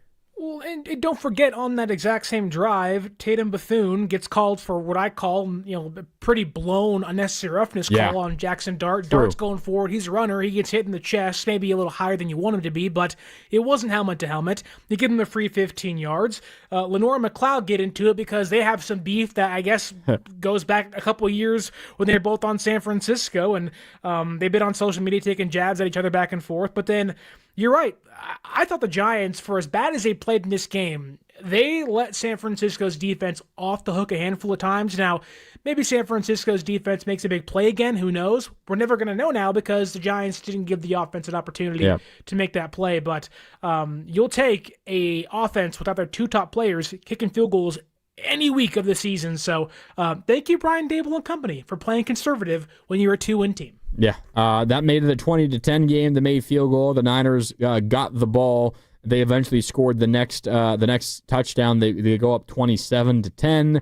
That was the 17-point lead, and then the teams would exchange scores the rest of the way. Essentially, Niners ultimately win this game 34-24. Okay, time for a break. When we come back, we're going to hear from Kyle Shanahan post game. If you're just joining us, Niners beat the Giants 34-24. That's the good news. The bad news is the Niners fear that rookie pass rusher, defensive lineman Micah Williams could have suffered a torn ACL late in this football game. We'll hear what Kyle Shanahan has to say about that coming up next as overtime continues. Sterling and I with you until 3 o'clock here on 95.7 The Game as overtime continues. Grandy and Sterling with you. More next on 95.7 The Game. What if you had the smartest Wi-Fi? If you did, it'd be Xfinity, of course, and it'd come with their best state-of-the-art equipment. It would boost speeds to the devices that needed them most, prioritizing your most important connections, whether you were streaming, gaming, or gaming while pretending to work. And it would let you stream 4. That's right, 4 games on one screen. It would even power your mobile connection so you could bring faster, secure Wi-Fi speeds with you where you use it most. It would be proactive and fix problems before you knew you had them. Impressive, right? And it would have security features that protect you from threats at home and online. Kinda like a force field for your life. If you had the smartest Wi-Fi, well, everything would work together seamlessly to keep you connected, no matter what. Xfinity. Imagine that. Restrictions apply. Tired of the same old night out? Head to Ghostwood Kitchen, your neighborhood spot for an incredible time. They take pride in their huge selection of in-house craft beer, innovative craft cocktails made with fresh ingredients, and full menu of delicious scratch-made food. From their smash burgers to their unique appetizers. Don't miss their special entertainment nights, featuring Wednesday night trivia. On Friday and Saturday night, Ghost Hour is 50% off all drinks, 9 p.m. to close, and featuring a live DJ on Fridays. Find your vibe at Ghostwood Kitchen, 911 Main Street in Redwood City, and at ghostwood.com. Are you curious about who offers the best deals on top-rated Samsung, LG, and Sony TVs? The answer is surprising. It's not online, and it's not the warehouse clubs. The best deals on top-rated TVs are at Video Only. Don't believe it? Then check out the trade-in deals at Video Only. How about $500 for your old TV? Try doing that online. Before you buy that new TV, drop into Video Only. If you don't, you'll be sorry. 1-877 Cards for Kids. KARS Cards for Kids. 1-877 Cards for Kids. Donate your card today. 1-877 Cars for Kids. KARS Cars for Kids. 1-877 Cars for Kids. Donate your car today. Ready to get rid of that old car? Donate it to Cars for Kids. Call 1-877-CARS-FOR-KIDS to reach a friendly live agent. Donation's super easy, and your car can be picked up as soon as tomorrow. Call us now, 1-877-CARS-FOR-KIDS. That's Cars with a K to donate your car today. 1-877 Cars for Kids. Donate your car today. Did you know you can donate real estate too? Go to carsforkids.org. That's carsforkids.org. Oh no. Ah, that's the sound of someone who's misplaced my debit card. Their debit card. Where'd I leave that thing? Not at the gas pump, or the checkout counter, or the roof of your car. Now, if he has the Chase mobile app, he can use Card Lock. Wait, I could just lock my card. Yep, just a few tippy taps on his phone, and that sound? That's peace of mind from Chase. Chase mobile app is available for select mobile devices. Message and data rates may apply. JP Morgan Chase Bank N.A. member FDIC. Red and Gold Game Day starts at Laughing Monk Brewing. Park for free. Enjoy amazing food, ice-cold beer, and every game on TV. Catch 95.7 The Game's pregame show. Then hop on the free shuttle straight to the stadium. Sign up now at 957thegame.com. Morning, Zoe. Got donuts. Jeff Bridges, why are you still living above our garage? Well, I dig the mattress, and I want to be in a T-Mobile commercial like you. Teach me, Saldana. Oh, no, I'm not really prepared. I couldn't possibly. At T-Mobile, get the new iPhone 17 Pro on them. It's designed to be the most powerful iPhone yet and has the ultimate pro camera system. Wow, impressive. Let me try. T-Mobile is the best place to get iPhone 17 Pro because they've got the best network. Nice, Jeffrey. You heard them. T-Mobile is the best place to get the new iPhone 17 Pro on us with eligible trade-in in any condition. So, what are we having for lunch? Dude, my work here is done. The 24 monthly bill credits on Experience Beyond for well-qualified customers plus tax and $35 device connection charge. Credits ended, balance due if you pay off earlier. Cancel. Finance agreement iPhone 17 Pro, 256 gigs, $1,099.99 and new line minimum $100 plus a month plan with auto pay plus taxes and fees required. Best mobile network in the U.S. based on analysis by Ookla Speed Test Intelligence data 1H2025. Visit T-Mobile.com. Tune in to 95.7 The Game this Monday for Monster Mondays, where they discuss the red and gold, how they played, and where they're heading for the next game. Presented by Merit America. Visit them at meritamerica.org/super. Hi, I'm John Ray, your friend and jeweler at Shane Company. Getting engaged? So friends in the Bay, listen up. Shane Company engagement rings are protected with our all-inclusive free lifetime warranty. We stand behind the same quality we've offered since 1929. Our rings are crafted to last. It's why our warranty is the only one that protects your center stone. We also cover repairs, resizings, cleanings, and so much more. That's money you keep for you and your family, because a friend always has your back. Shane Company, your friend and jeweler. You're listening to 95.7 The Game, KGMZ-FM in HD1 San Francisco, on Odyssey Sports Station. Always live on the free Odyssey app, Twitch, and YouTube. Powered by First NorCal Credit Union. Robbins in the bank. First down and 10. And the call here, Pooney with the block, and he's going to take it in for the touchdown. 18-yard touchdown run. Brian Robinson, first as a 49er. Now back to Overtime. Instant reaction to the game with Mark Grandy and Sterling Bennett. We are the Bay Area's football station. 95.7 The Game. And that was Kevin Harlan on CBS calling Brian Robinson's 18-yard touchdown run. That gave the Niners a 17-point lead in the fourth quarter. The Giants would score. The Niners would later score. The Giants would then score a garbage touchdown. But it really was that Brian Robinson 18-yard touchdown run that put the game out of reach. It was his first touchdown as a 49er. And Sterling, I'm glad that we're seeing more usage of Brian Robinson now, although maybe I shouldn't say that, because in 2 of his last 4 games, he doesn't have a carry. Did not have a carry against Tampa a few weeks ago. Had 9 carries in the win versus the Falcons. Did not have a carry or a catch versus Houston last week, and that was kind of circumstantial, but you still would like to see him work in a little bit more. Had 5 carries in the win over the Giants today, including that 18-yard touchdown run, his first touchdown as a member of the 49ers. Because, frankly, the way that he had been used, Sterling, for a lot of this season, and welcome back, it's Overtime here on 95.7 The Game, Grandy and Sterling with you. The way that he has been used for a lot of this season begs the question of why the hell did you trade for him in the first place if this is how you're going to use him? At least he got used today, was effective, and scored a touchdown and had an impact on this win, because that hasn't really been the case for a lot of his time here this season. Well, I think a big part of the fan base looks at Christian McCaffrey and says, you are one of one. You're an offensive player of the year for a reason. You are among the lights of Saquon Barkley, Jonathan Taylor having a phenomenal year with the Colts this season. But you're in the elite category of running backs, but also you're nearing or above the age of 30 now. You're getting older, coming off an injury. We should maybe start utilizing some other guys in the room. And for whatever reason, San Francisco refuses to do so. But, today was a good example as to why that should continue. Now, I think had this game been closer, had San Francisco not been averaging, 5 yards a carry, whatever it was, by the end of the game, you probably wouldn't have seen Brian Robinson. But the way I saw it was, the minute he stepped foot on that football field, on his first run, he was an immediate physical mismatch for that Giants defense.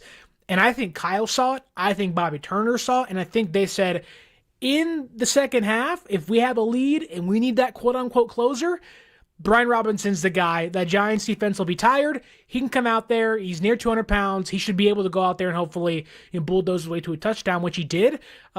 They call Jordan Mason the closer, and he rarely ever closed games. Please utilize Brian Robinson and make him an actual closer, because he does have the ability to do so behind Christian McCaffrey. Yeah, I was going to bring up Jordan Mason as well because of that nickname, the closer. And I remember, I think it was a Thursday night game in Seattle where he did help close out that game. That's like the number one instance that I can remember him actually living up to that nickname, the closer. And a lot of it wasn't necessarily on him. It more was, Shanahan for deciding his usage.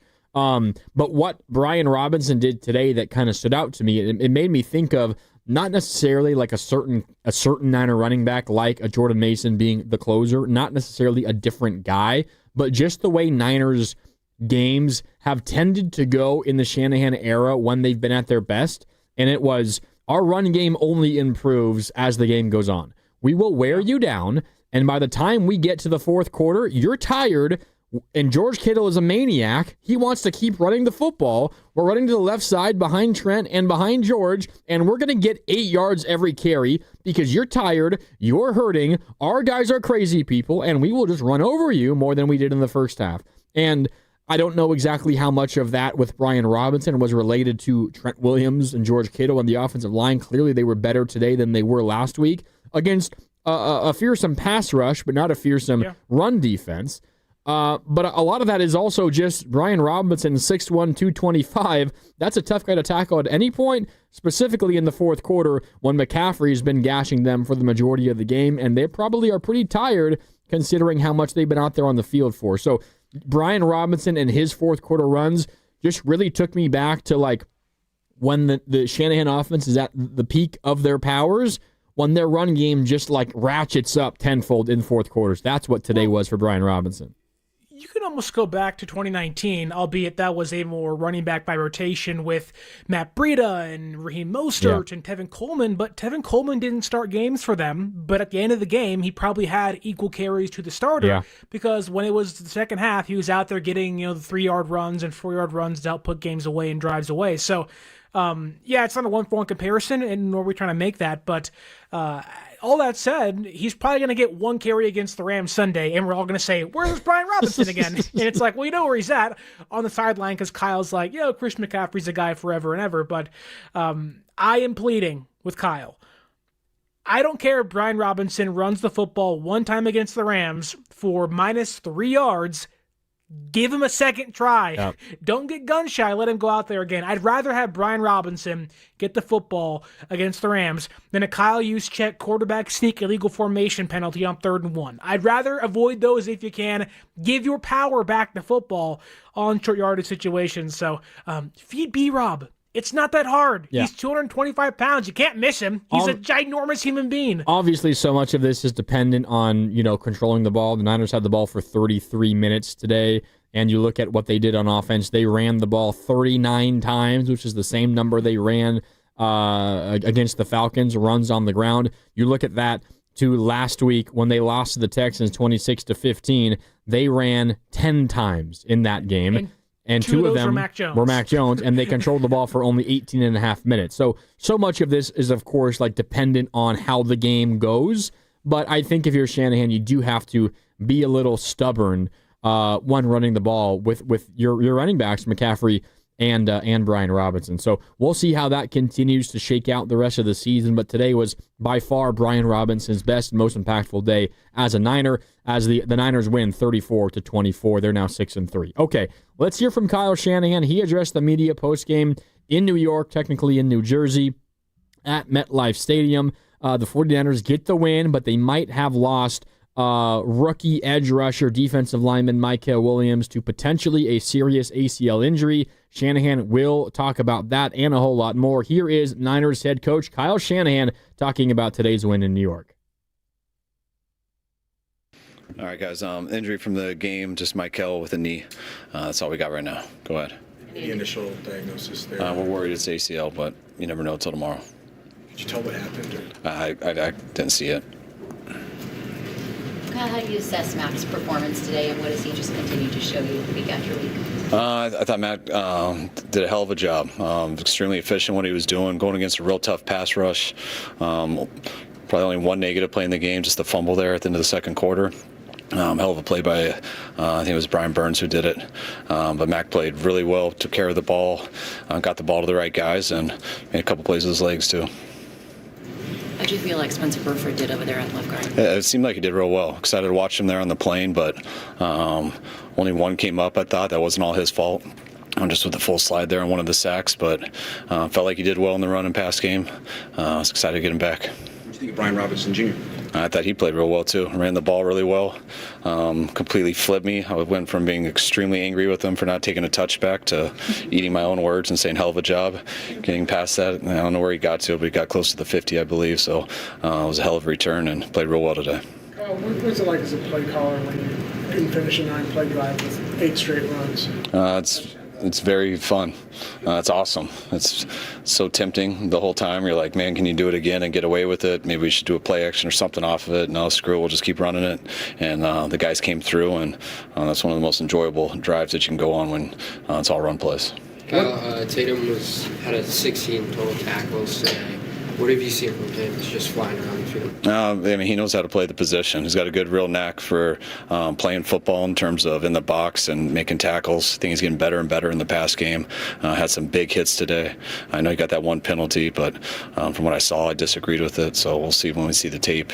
But I can't say enough good things about Tatum today. After that opening drive, after that touchdown drive they had, it seemed like the defense, when they came back on that second and third series, they were swarming to the ball and hitting. Was there, I guess, a message got across? I mean, it's not like we had some big pump-up thing that we need to start hitting, but they definitely felt it more after that first drive. The first drive was a very rough one. And then, I thought it was such a big play Jordan Watkins made. I think it was like 2nd and 20.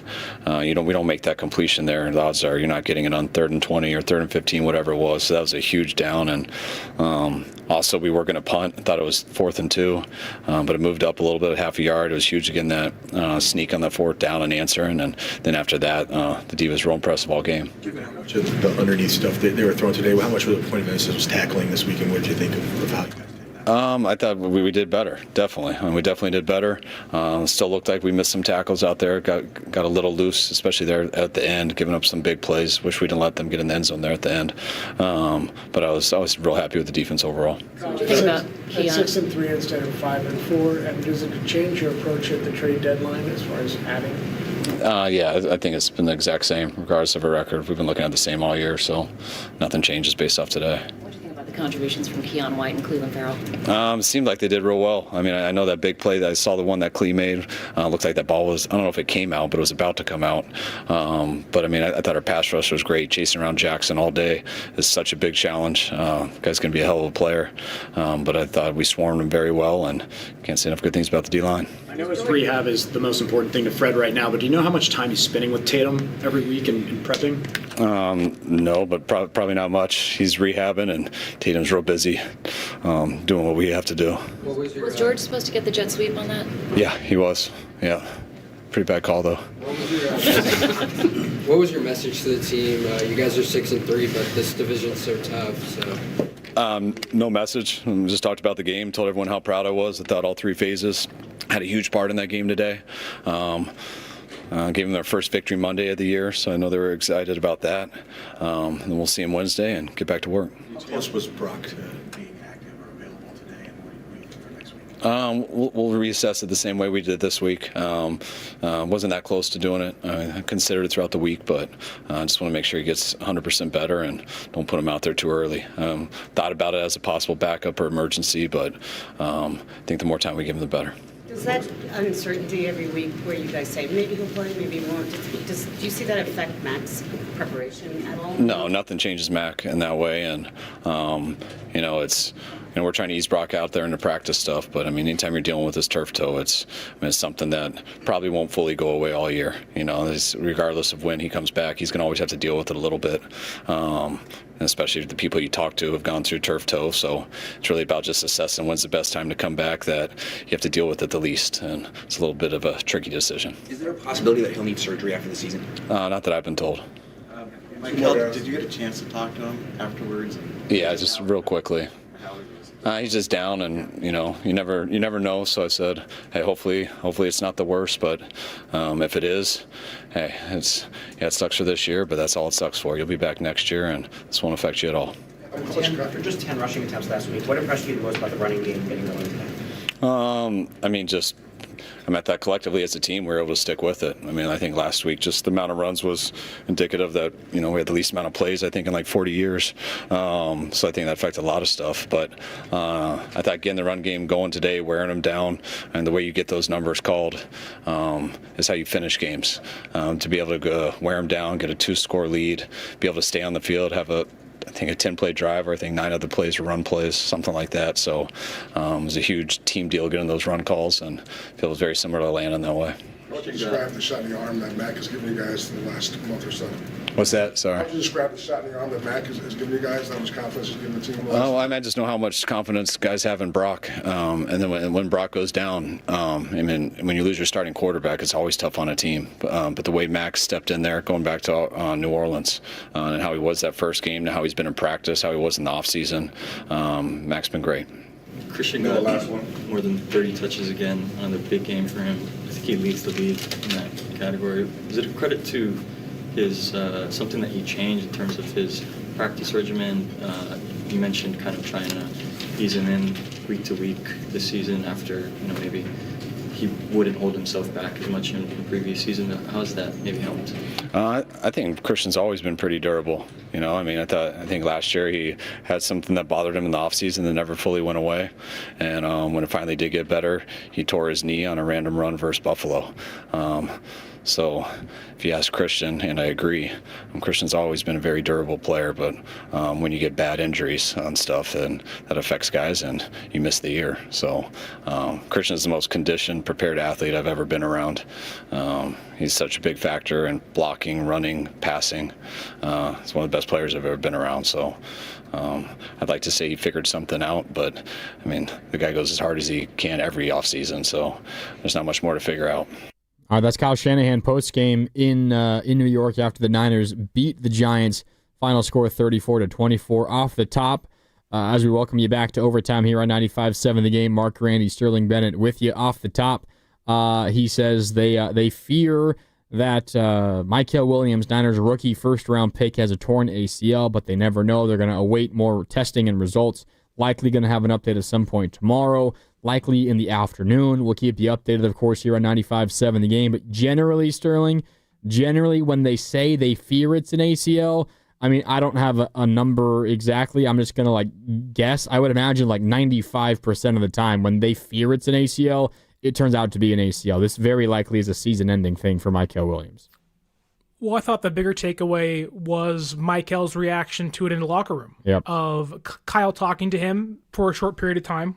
But kind of telling Mykel, hey, you might miss the rest of this season, but it's not going to cost you your sophomore campaign with us. And I think the fact that Mykel was so down and be out probably all but confirms it is. Now, obviously, testing can give you something different, and there's no MRIs being done yet, and no introspective, looks at his knee, but it doesn't sound good. And that's a bummer for a lot of reasons. Obviously, for Mykel, his growth as a rookie, his pass rushing plan, all that stuff, that's all put on pause.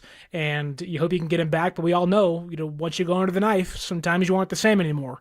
It's very rare guys come back like Nick Bosa after two of them and have a third and are the same. Yeah. So if this is the case for Mykel, it's a bummer for a lot of reasons. And if you're San Francisco, maybe it changes what you do at the deadline on Tuesday, but also you're walking into Week 10 with Clelin Ferrell, a practice squad guy. You're looking at, Samuel Kawanu and returning Bryce Huff, and that's kind of it. That's not really what you want, and so something will have to change for San Francisco on defense, whether it is Mykel being out for a month, a game, or the rest of the year, because they are so depleted there on the defensive line. Yeah, they are. We can talk about, I think, deadline plans, what they should do. The trade deadline is now less than 2 days away. It's Tuesday, 1 o'clock Pacific, 4 Eastern. So 1 p.m. Pacific on Tuesday, which, again, is officially less than 48 hours from now. It's less than 47 hours from now is the NFL trade deadline, so we'll see what the 49ers do. A couple of New York teams are potential targets, the Giants, who they just played, and the Jets, who are off this week and are probably hanging around somewhere near MetLife. Don't know exactly where Jets team headquarters are, but maybe there could have been an in-person meeting with the Niners and the Jets leading up to this game. We shall see how it all plays out, but that's less than 48 hours away. We'll get to that, I think, in our last segment, but right now we do want to get to some calls at 888-957-9570 if you want to weigh in. Niners knock off the Giants 34-24 is the final. They're now 6-3 here on the season. Up next is Eric in San Jose. He wants to weigh in. What's up, Eric? You're on overtime. What do you got? Hey, guys. I'm happy with the win, but I got one question for you, and it's something that's been a bugaboo of mine about Kyle Shanahan and his regard for the health of players.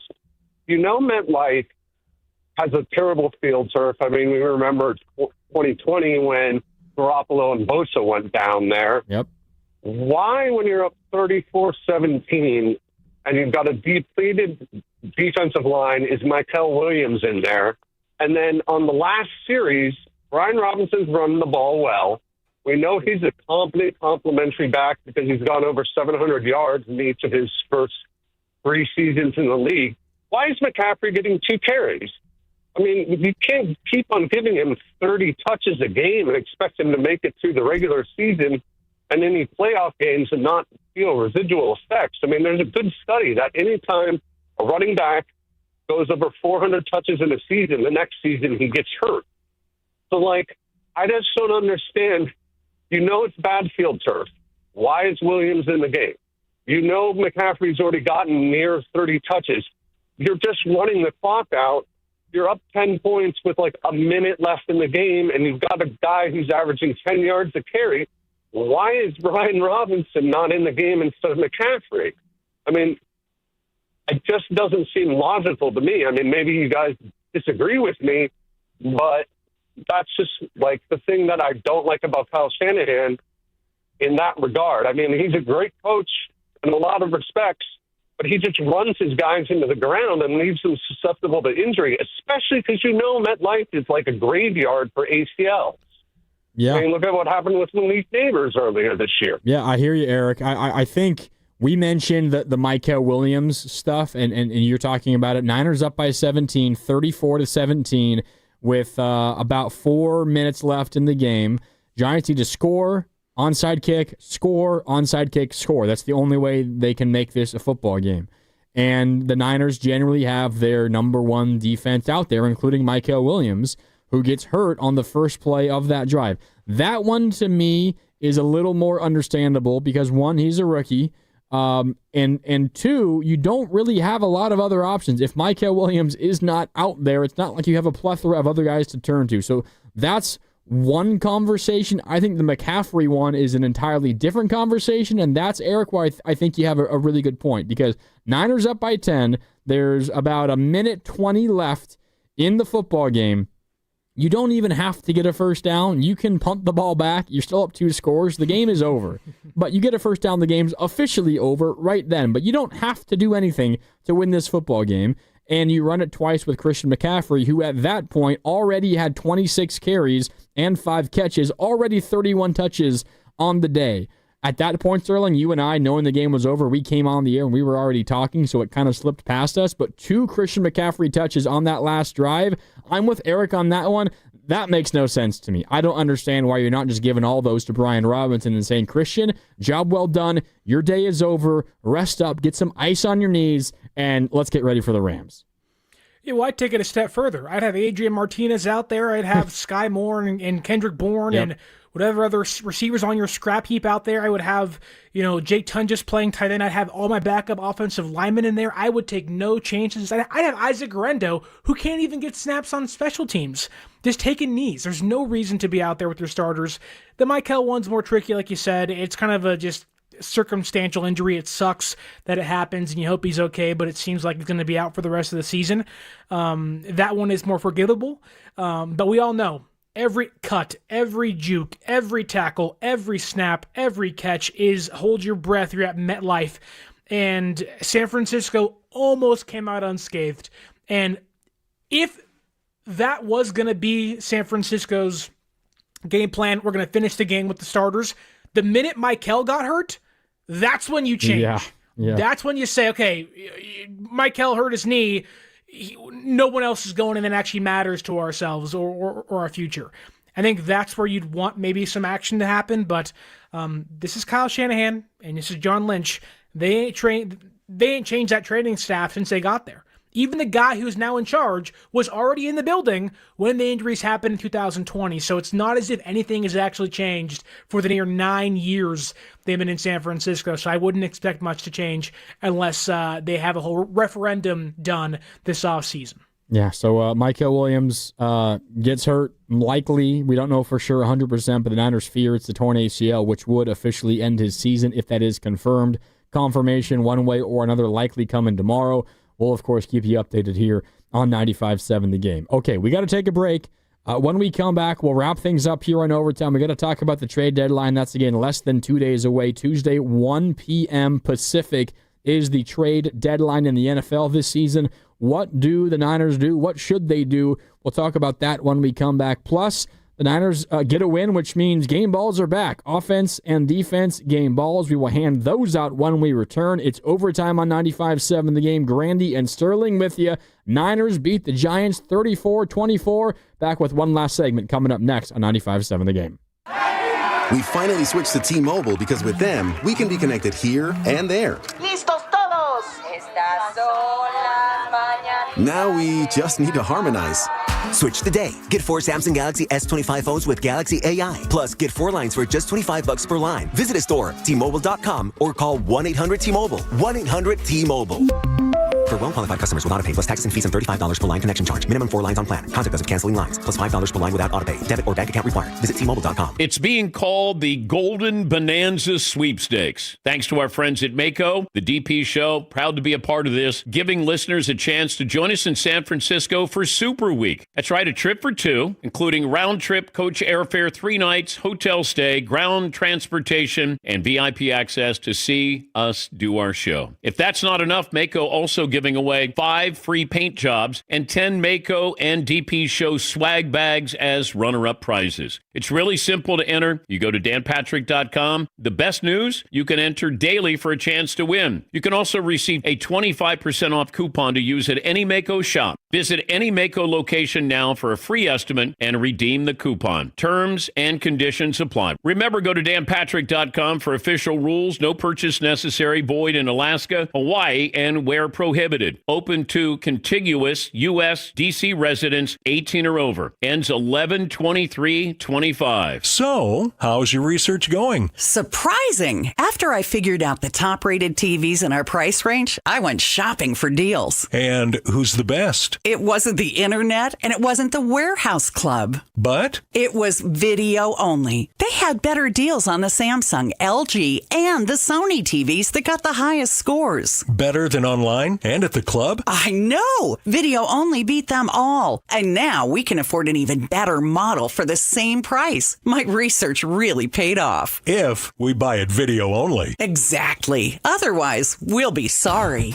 At Video Only, you won't find huge stores with refrigerators or microwaves, but you will find the best deals on top-rated TVs, soundbars, and monitors. Shop around. Just make sure you visit Video Only, because if you don't, you'll be sorry. In Mountain View, San Mateo, Union City, Dublin, and San Rafael. Video Only. Doors and loading dock equipment are a crucial part of your business, and one you probably don't think much about.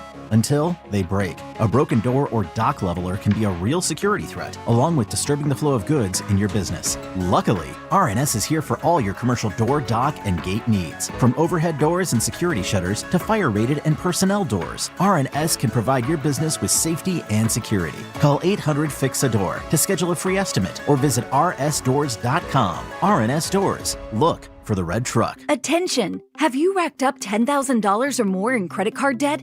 Are you barely getting by making minimum payments? With credit card debt reaching all-time highs, National Debt Relief is notifying consumers about significant debt relief options currently being made available to help those with overwhelming credit card debt. These options may reduce a large portion of credit card debt for those who qualify.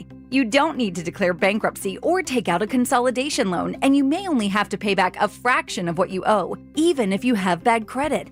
National Debt Relief has already reduced the credit card debt for more than 550,000 consumers, so don't wait. If you owe $10,000, $20,000, or even $100,000 in credit card debt, you can now take advantage of this financial debt relief as the cost of living continues to skyrocket.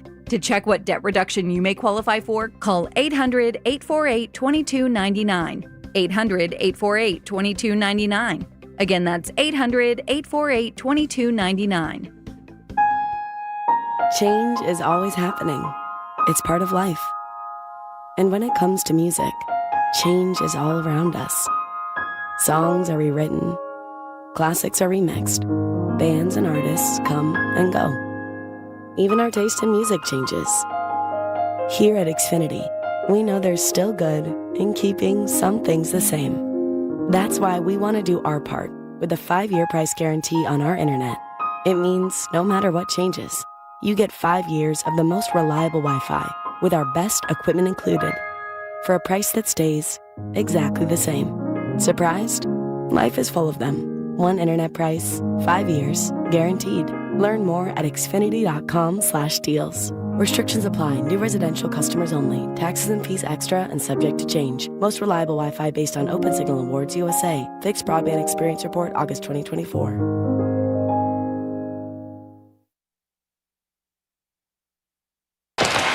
Third and goal, McCaffrey.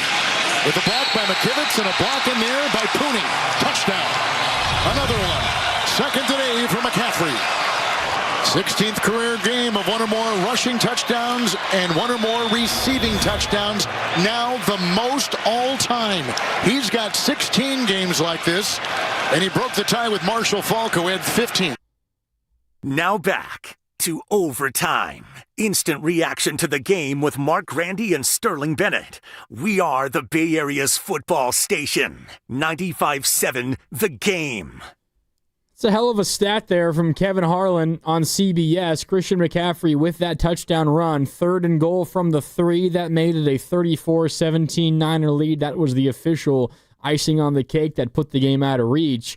Christian McCaffrey, 16 games in his NFL career with at least one rushing and receiving touchdowns, breaking a tie with Marshall Faulk for the most such games in NFL history.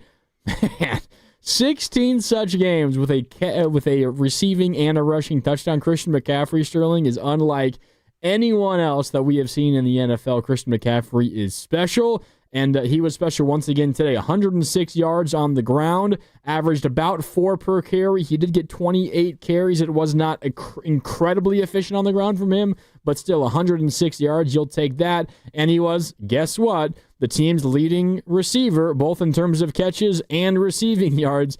5 catches for 67 yards and a score, both on the ground and through the air. Where, Sterling, would this Niner team be without Christian McCaffrey this season? Winless might be. The record might be 0-9 right now, but I have a bigger question for you. Okay. Is Christian McCaffrey a Hall of Famer? Yes, absolutely he is. Okay. Just making sure.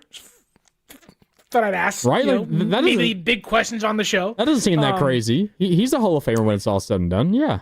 It doesn't, but like when I think of Christian McCaffrey, and maybe it's just, we all know he's great and everything, but like Christian McCaffrey's stats can't be that equal to other guys in the, like Emmitt Smith's, even Frank Gore's. Like, where is Christian McCaffrey on lists like that? I feel like it's not very high.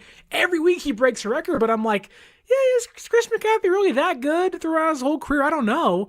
But then I'm like, no, Christian McCaffrey, for how long he's been in football, which, since 2017, 2018, maybe the best running back in a near decade? Like, it's Derrick Henry, then Christian McCaffrey, right? Yeah. I mean, over the course of his entire career. Yeah, and like he's had years lost to injury like last year, and that was not the only one.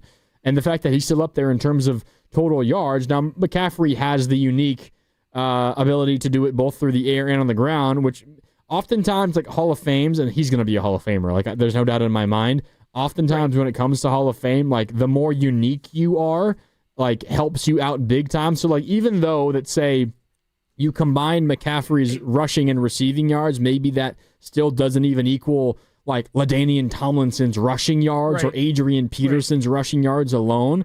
Like just because you are good enough to be legitimately a receiver and a running back in the NFL, even if your total numbers don't equal some of those others, and McCaffrey's might, who knows how long he's going to play, seems unlikely given the injuries that he's had, but just that he's this unique specimen that can do both at a really good level in the NFL, that's almost enough by itself to be like, okay, you're one of the most unique weapons we've ever seen. You're a Hall of Famer as long as you just are halfway decent at both.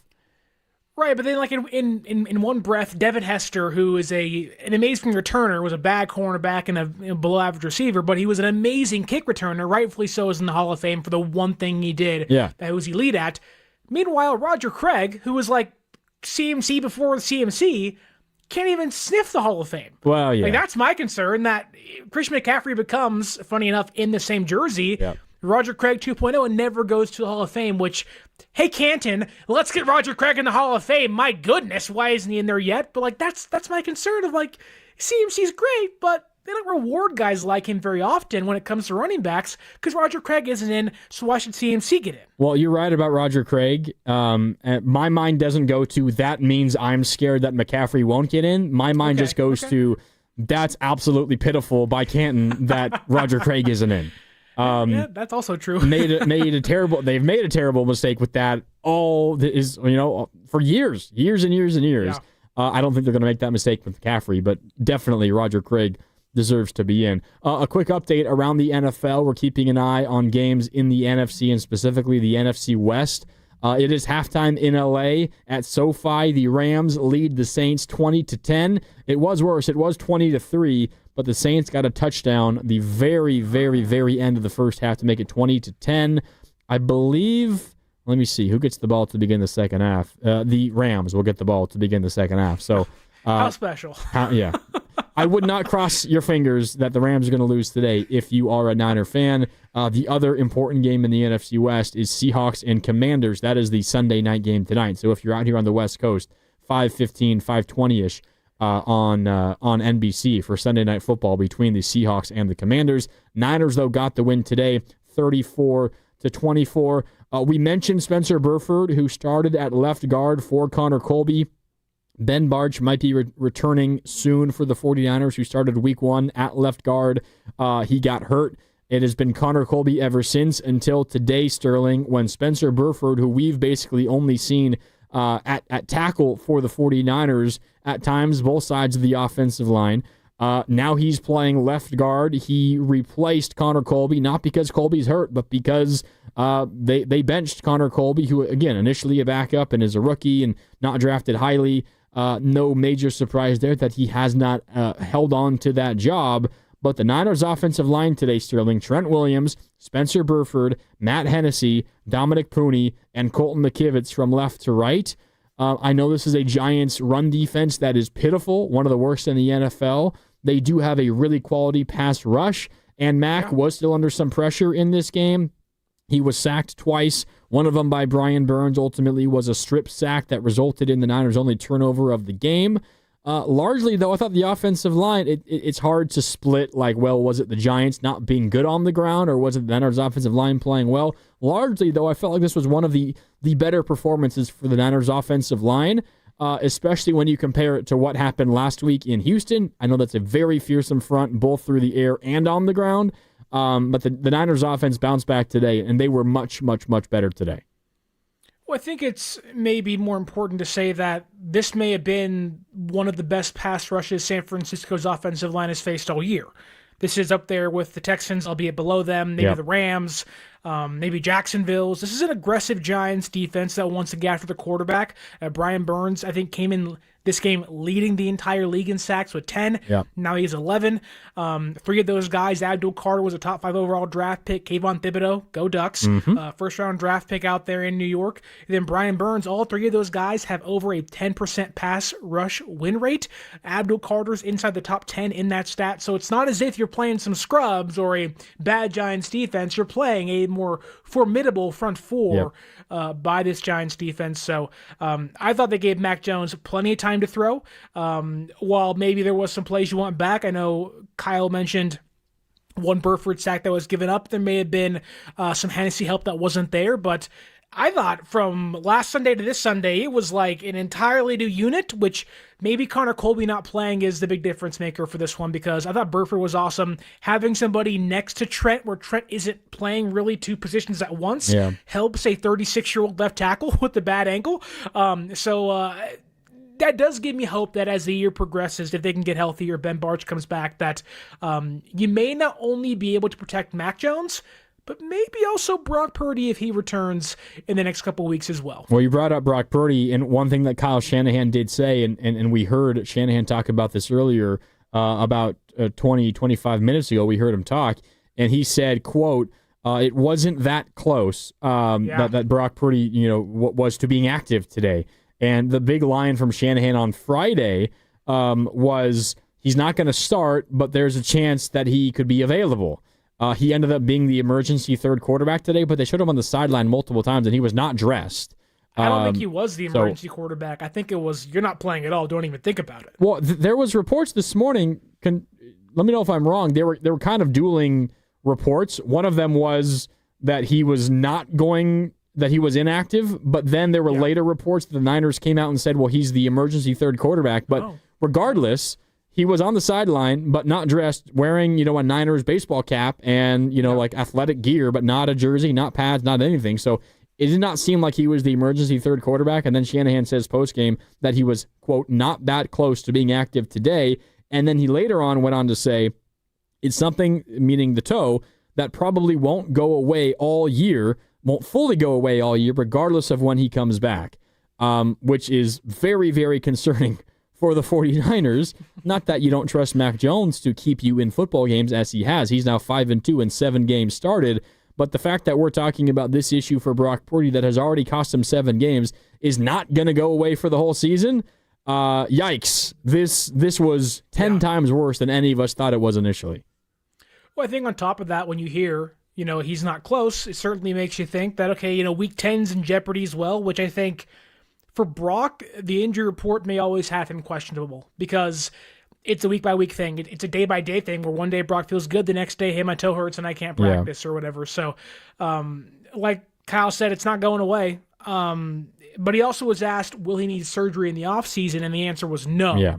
Not that he's been told. So there might be some good news, but the question really is how long can you afford Brock to not play, take up a roster spot, and maybe kind of have that in the balance of, will he play, will he not play? There at some point, I think, needs to be a hard cutoff as to when Brock can come back or him being shut down for the rest of the year. And I think that really should be week 12 against the Panthers, Monday Night Football. If he cannot play in that game, he should not play the rest of the season. I don't want him back week 16. I don't want to risk that. Like, there just needs to be some real, concentrated, he'll be back, he won't be back, and let's kind of put that thing to bed. So I think the timeline is accelerated for him, and I think if the next 3 games he isn't back, he shouldn't come back at all. Interesting. We'll see how it all plays out. Okay, we're going to get to game balls coming up in just a little bit, but I want to ask you quickly about the trade deadline because, again, it's coming up Tuesday at 1 p.m. Pacific time, so we're less than 48 hours away from that. We're approaching 46 hours away from the trade deadline. Niners got the win today. They are 6-3. Let me pull up updated NFL standings and let you know where they currently stand in the NFC with this win today. Obviously, there's other games outstanding in the NFC, but currently at 6-3, the Niners are the 6th seed in the NFC. They're behind both the Seahawks and the Rams, who have not yet finished their games yet in week number 9. The Seahawks play on Sunday night. The Rams, they're playing right now, and it looks like they're going to win, but it's not official just yet. The Niners currently squarely in a playoff spot and very, very much in the race for the NFC West. They lose another defensive lineman, a pass rusher, Micah Williams, the rookie first-round pick out of Georgia, likely out for the year. What do you think, Sterling, the Niners end up doing at the trade deadline, which is, again, now almost just 46 hours away? Well, it's tough, too, because I think they were believing that, we get Bryce Huff back against the Rams, and we have Michael, who's hopefully healthy. Like, we may not need a starter, but a maybe more important depth piece that can be around for a couple years, like Keon White, or maybe a really cheap rental piece, like, let's say, Arden Key, who was here in 2021. Yeah. Now that Michael could potentially be gone for the rest of the season, do you think that shifts their focus to getting a starter? This fan base, part of it wants Trey Hendrickson. The Bengals lost a heartbreaker today. Maybe that makes him somewhat cheaper, but I doubt it. Yeah. I would honestly look to New York. I would call the New York Jets, and I would say, hey, what do you want for Jermaine Johnson? Under contract for 2 years, coming off an Achilles injury. Missed a handful of games this season, but has been relatively healthy.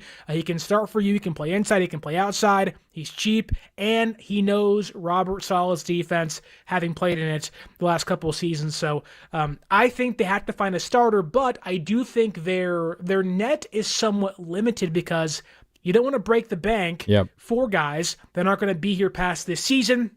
They have 8 draft picks. 7 of those are round 4 and up.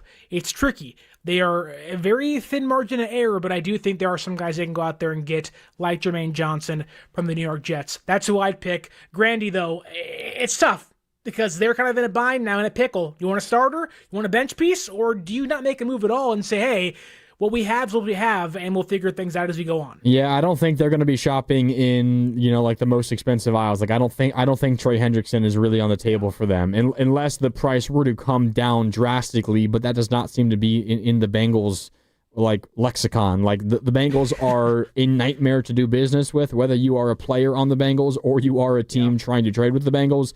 They seems to have no rhyme or reason as to why they do what they do. I don't think that's going to happen. It would take the Bengals having to give him up for very cheap, and I find that very unlikely. You're right, the Niners, I don't think they want to give up valuable draft assets for a player that's going to play, 7 or 8 games with you. So I think that takes Trey Hendrickson and those kinds of players off the list. But I also think that a 6-3 team has done plenty to warrant not like a major move, but more than just bargain bin like Clelin Ferrell, which is what this past week was, and Keanu White, which is what this past week was, where we're giving you a 6th, we're getting a pass rusher and a 7th round pick back. That's bargain bin shopping. Like the Niners, the players have earned the right to more than just that and more moves similar to that, but I don't think the Niners are going to be willing to go all the way to the extent of a Trey Hendrickson kind of deal. So maybe it is players like you're talking about, a Jermaine Johnson from the Jets, something like that, because that is kind of like a tier down from a Trey Hendrickson, a good player, a starting quality player who has, multiple years left on his deal, and the Niners therefore would then be more willing to give up a more valuable draft pick because they feel like they're going to get at least, 20, 25 games out of that player as opposed to just 7 or 8 or whatever it might be. So I'm with you. I think it's that second tier because the team has earned that right. You're 6-3. I don't care how you got here. You're 6-3. You deserve additions, and the Niners absolutely deserve additions, and they have plenty of spots for those additions to come in and play major snaps. Don't lie, Mark. You've been saying, go get me Kayvon Thibodeau, bring a duck to San Francisco. I'm a fan. Pair him with Lenore. Yes. Get the guy on this defense, which I would love that. I love Kayvon Thibodeau. The Niners defense under Shanahan has always been at their best with multiple ducks. That's all I'm going to say. Yeah. Buckner and Armstead. It's always been the case. Grandy, we have seen this year that Niners scouts have been at 3 Ducks games this season, so we got some talent in Eugene. Probably continue as the drafts come and go. But for your draft prep coming up in the winter and in the early spring, circle the name Amari Washington. Okay, Sterling, circle that one. Mm-hmm. Okay. Yeah. I'll put it in the back of my head, save it for later. But I will say this: even Trent Williams said today to the media that. I don't know if he referred to going all in or whatnot, but it was more of along the likes of this front office always puts us in a place to contend for a championship, and making a trade will probably do that for us. So I don't know if it's a big name, but I am expecting them to make at least one move prior to today's deadline because they kind of have to now. Like you kind of put yourself in a place where you can't fold, you can't play the Rams with Farrell and William Bradley King and Robert Beal Jr. and Keanu White and say, we hope it works out. You have to give your defense a fighting chance, and knowing the injuries they have, getting an edge rusher may certainly help them hopefully have a better chance at winning the NFC West or at least a wild card spot this season. Yeah, I'd have a hard time looking at Trent Williams and telling Trent, sorry, we're not acquiring anybody. Sorry, Tell Big Trent. Trent no and see what happens. Yeah, that seems like a bad strategy, in my opinion. All right, a couple minutes left with you. Let's get to game ball, Sterling. 1 on offense, 1 on defense. We'll start with you on the offensive side of the football. Niners put up 34 points today in this 10-point win over the Giants. Who gets your game ball offensively? I think it is abundantly clear who gets the game ball in this one. Okay. And his name is not Christian McCaffrey, and it's not Mac Jones. I think Brian Robinson deserves a game ball in this one. 5 carries, 53 yards, 10.6 yards per carry as a backup to Christian McCaffrey, an 18-yard touchdown run. And on top of that, setting himself up for a touchdown, that being a 41-yard kick return, allowing San Francisco to help put the Giants away in this one. Doesn't get the football much, but when he did, he was a game changer for the 49ers today on offense. Wow, that was a long round of applause for Brian Robinson. 53, he deserved it. 53 yards from scrimmage. That might have been the longest round of applause for 53 yards performance that I've ever heard. But very, very much deserving. You are right. Okay, I guess I'll take the easy one that you left on the table for me. Christian McCaffrey.